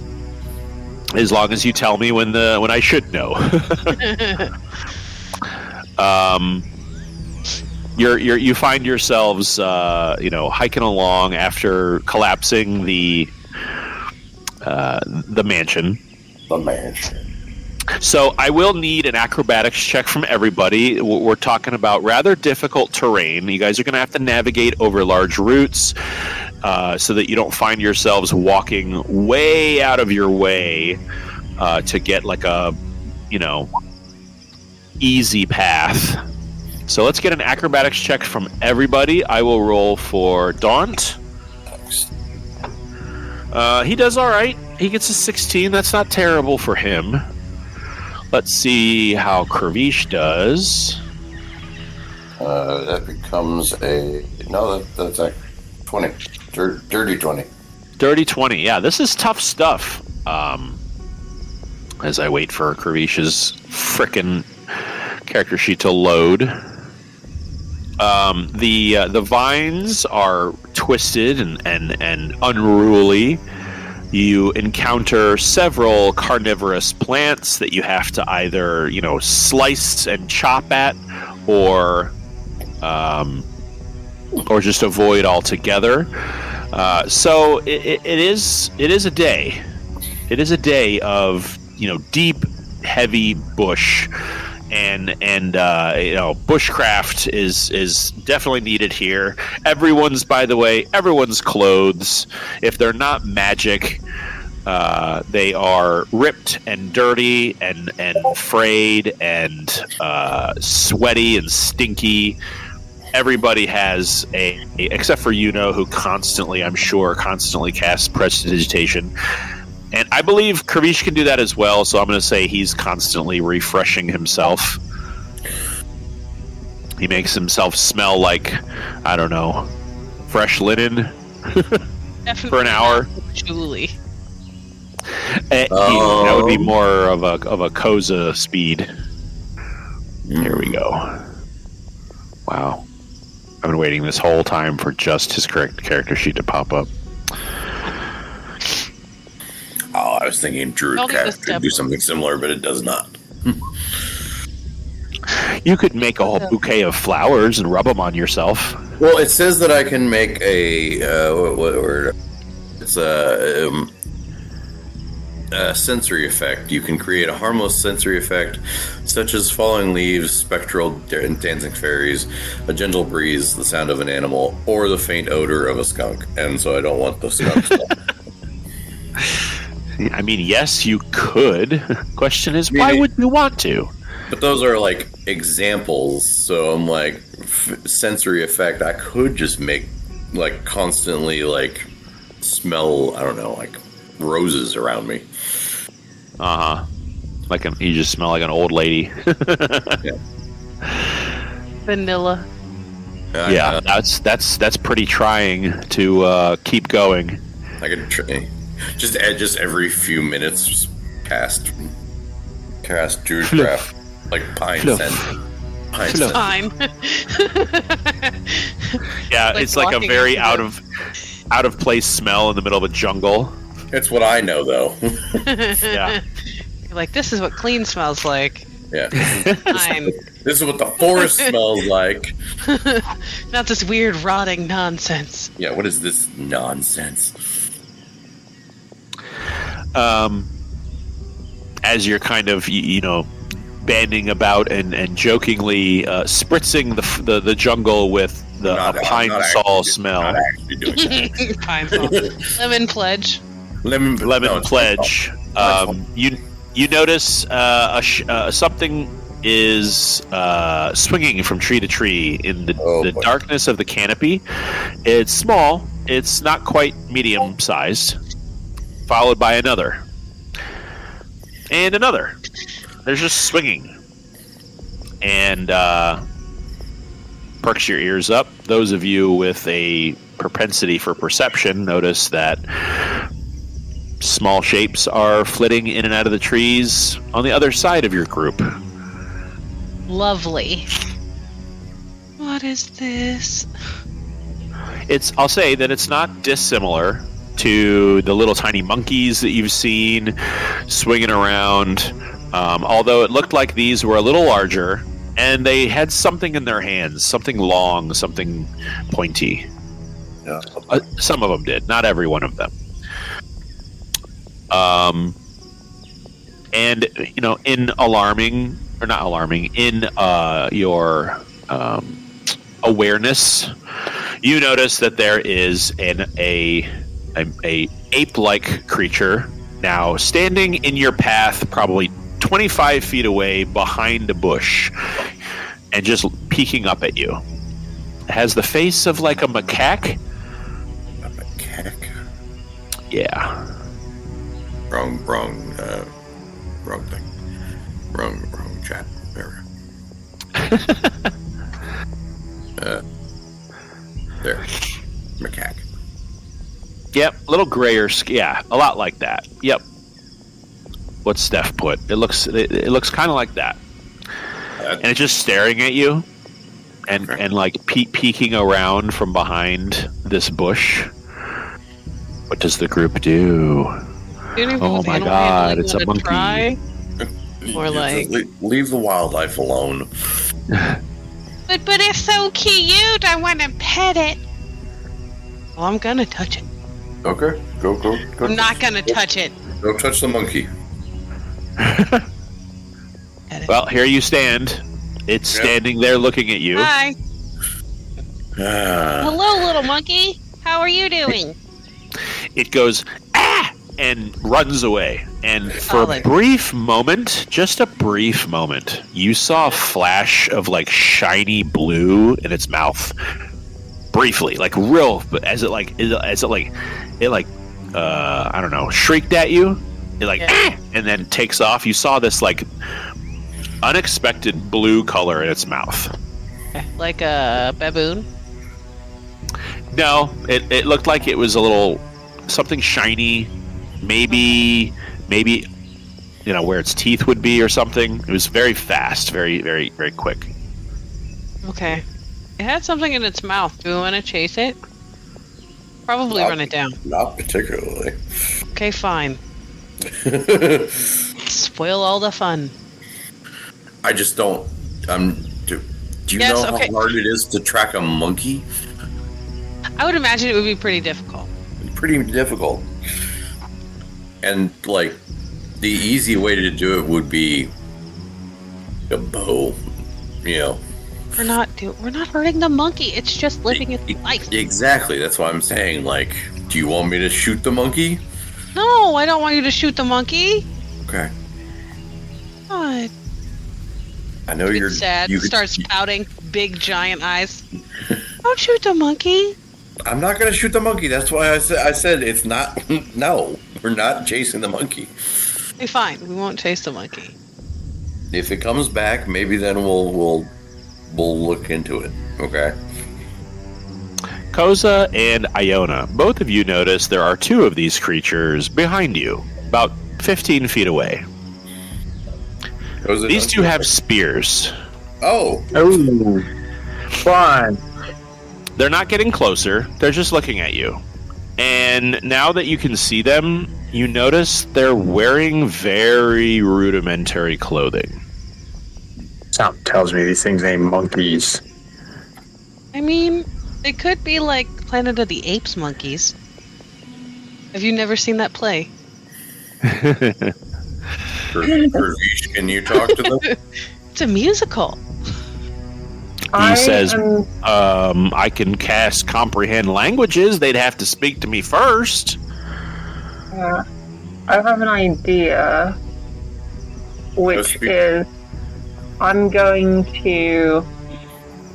It won't work if they speak common, but if they speak common, they might take it as a warning. So I'm just going to say softly, expect ground tremors, and then I'm going to thaumaturgy, if indeed that is how you pronounce it, ground tremors for 1 minute, and see if that scares them off. Because that way we're not the threat. There's some kind of earthquake, but it may...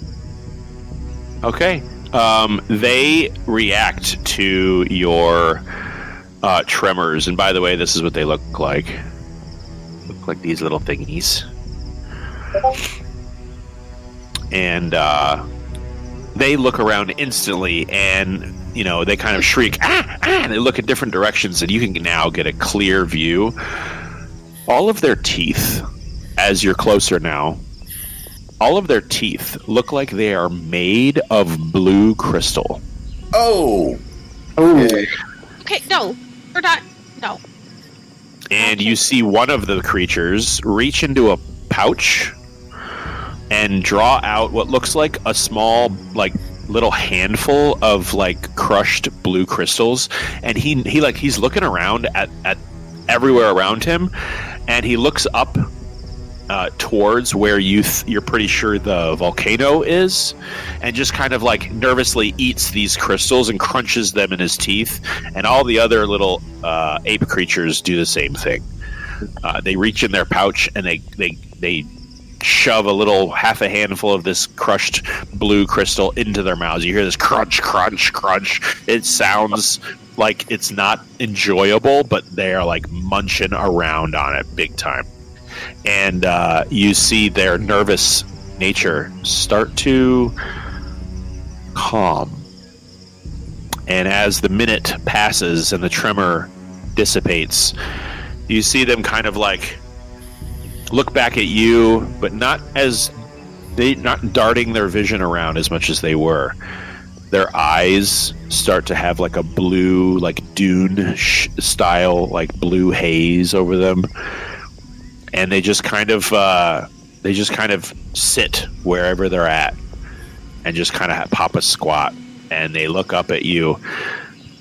And one of them takes a little blue crystal out of its pouch, and just kind of offers it to Koza. They're cocaine monkeys. I will take it, and carefully, from a safe distance, look in the bag. Well, he just hands you the crystal. He doesn't give you his bag. Well, then I'll just take it and kind of put it in my pocket. Okay. And not really look away from him. he just kind of watches your hand as it puts it in your pouch, and he just kind of like, you see him bare his teeth a little, like, and he just kind of, he puts his fingers to his mouth a little, like gesturing to you. Do I have to? He seems to be the only one like looking at you. Okay, what if I throw it? What's that? I said, what if I throw it? Ouch. If you throw it, I don't know. Like a fetch thing. He very clearly thinks you should be eating it. Yeah, but He- no I one- think it would be. I don't want them to attack us if we get offended. Oh my gosh, fine. Take one for the team and I'll just crunch on it. Yes. If I get blue crystal teeth, I'm blaming you. You're gonna eat it. Okay. I'll take it. I need you to I make don't know, a. it's so horrified that you just straight up eat something that might be poisonous, and she's going to say, before you do anything like that again, let me smell it first. Oh no! Oh no! We're in this now. Yeah, it's great. Last song? So I need a con save from Koza. This is You know going what? to be a DC 18. And best of luck to you. Hang Got on. this. Let's dig a D20 out of here. You got this. You don't have yours organized in a very specific manner? Well, no, they're all in a giant sack. Okay. Okay, that's I'm like Laura Bailey, okay? We're all like Laura Bailey. 12. 12. All right. You are intoxicated. Ah, fuck. Drunk Koza. Right. You watch as Koza crunches down. By the way, you take 2 points of bludgeoning damage because this is not a comfortable chewing session. You crunch down on it, and it's got the consistency of a very hard rock candy. But there is a sweet and sour, very weird chemically taste to it as you crunch it into a dust that you can swallow. But yeah, it cuts your lip, it cuts your tongue a little, it cuts your cheek as you crunch down on it. And you are hit with a wave of euphoria. For 1 hour, you will be intoxicated.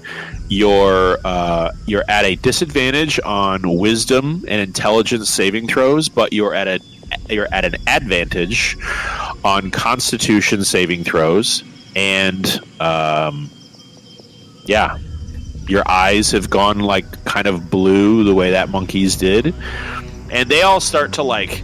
They start to like give you guys space and sort of disappear slowly. Like you get the feeling that they're getting the feeling that you're not like a threat to them, and you just see them kind of munching on their little crystals as they toddle off into the forest. And it's about that time that you can see now where Baranor, you're just kind of like over this scene. You turn back towards your path, and you can see that there is what looks like a clearing in the forest. As daylight can be seen through the trees, maybe 30, 40 feet away. Okay.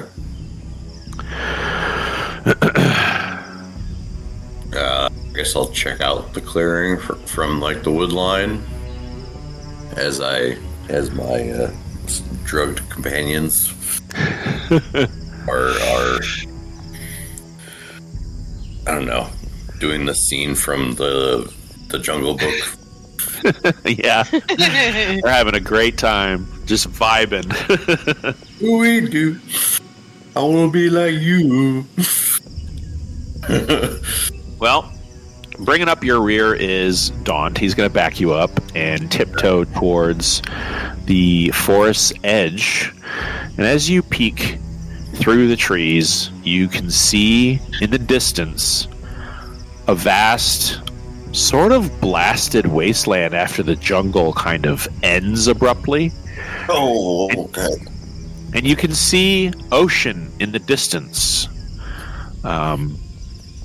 But between you and the ocean you see what looks like a black Gothic city.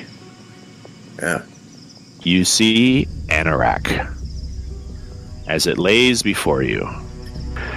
The tiefling city of Anorak. Tall, twisted spires surrounded by a wall at the end of a land bridge connecting you to the edge of the island. And that is where we are going to end the session for today. Was half the party drugged? There's only one person that's drugged. No, There's only one it was just person Koza. drugged. It's just Koza. Okay. You made it sound like there was more than... You sounded like there was more than one people getting drugged. I did not. I just said that they're watching him get high. Oh. I believe I just took jungle spice from a monkey. Yeah. Yep, no. Anyone at the party would have. On ham meme. Okay. Oh yeah. So excited. Yeah. Just maintain, bro. It'll pass after time. Koza, how old are you? Don't I am going to be Hold so unsympathetic for how long this lasts. We're both here. that yub nub, okay? In literal years. Yeah. Like, if there is a hangover theory to this rock, he is going to be like that one person in the black chair who's like banging around the kitchen. Yeah. Yeah. All right. Well, I don't know what hell happened to my music, but in the foray of my computer just completely shitting the bed all day long. God, I can't wait to replace this piece of crap. That was great. Good job, everybody. Everybody survived. I wasn't trying to kill you, although it seems like some of you were attempting that despite my efforts. But yeah, this was great. I kind of needed this. I've had a long couple weeks, and I'm glad how you guys have decided to traverse this island. In another life, perhaps you guys could maybe have explored the Yonte's ziggurat or the lizard folks tribe, or maybe where the apelings are from. I mean, we're Who not knows? off the island. You're not off the island. But before you lies your target, your destination, your journey's end, the tiefling city of Anorak, and we will get to that on... Oh, my dog just lost his mind. My dog is going crazy. It's a baby puppy. Yeah. For some reason, there's a polar bear on the island, too, and there's like this patch that we have to get through. Yeah, there's a smoke monster and Smoke monster, yeah, it's a people really... that have been here for years and years and years. Yeah, Yeah. have a lot of underground bunkers with.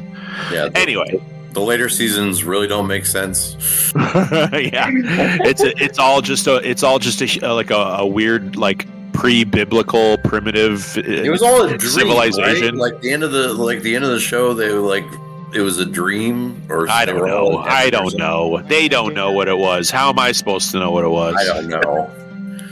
It was a disappointment. That's all I do know. That show was a mess. Yeah. So Started out all right. so good. It did. You won like awards and shit. Like when they ended the episode with after they we're talking about Lost, by the way, those who don't know. Yes. When they ended one of the first episodes with them listening to the radio, and someone on the radio is repeating like how many iterations of this message it is, and it's like it's been going for like 16 years. Yeah. And then they ended the episode. I was like, oh, this is going to be the greatest show forever, ever. Yeah. It just fell off. It just fell off the rails. Damn you, J.J. Abrams. That's right. That Like, was. can I make it weirder? Yes, you can. Oh well. Okay, we're looking at April 4th. We're looking at April 4th to get back together. So hopefully Corey will be back, and yeah, we'll see. We'll see what I did. Like I said, I didn't hear everything that you guys said about your plans on entering the city. So keep those to the vest, and you can surprise me in interesting ways and derail entire storylines, I'm sure. I'm sure. Some of the stuff we said, absolutely we could, yes. I'm not sure some of us know how the party is getting into the city either, so. Yeah, I guess we'll find out, won't we? So, Yeah. Walk all right, to the front folks. door. That was fun. I'm hopping off. I'm going to go take some medicine and go to sleep. He's like, in. I'll see you later, though. Bye. Bye. Bye.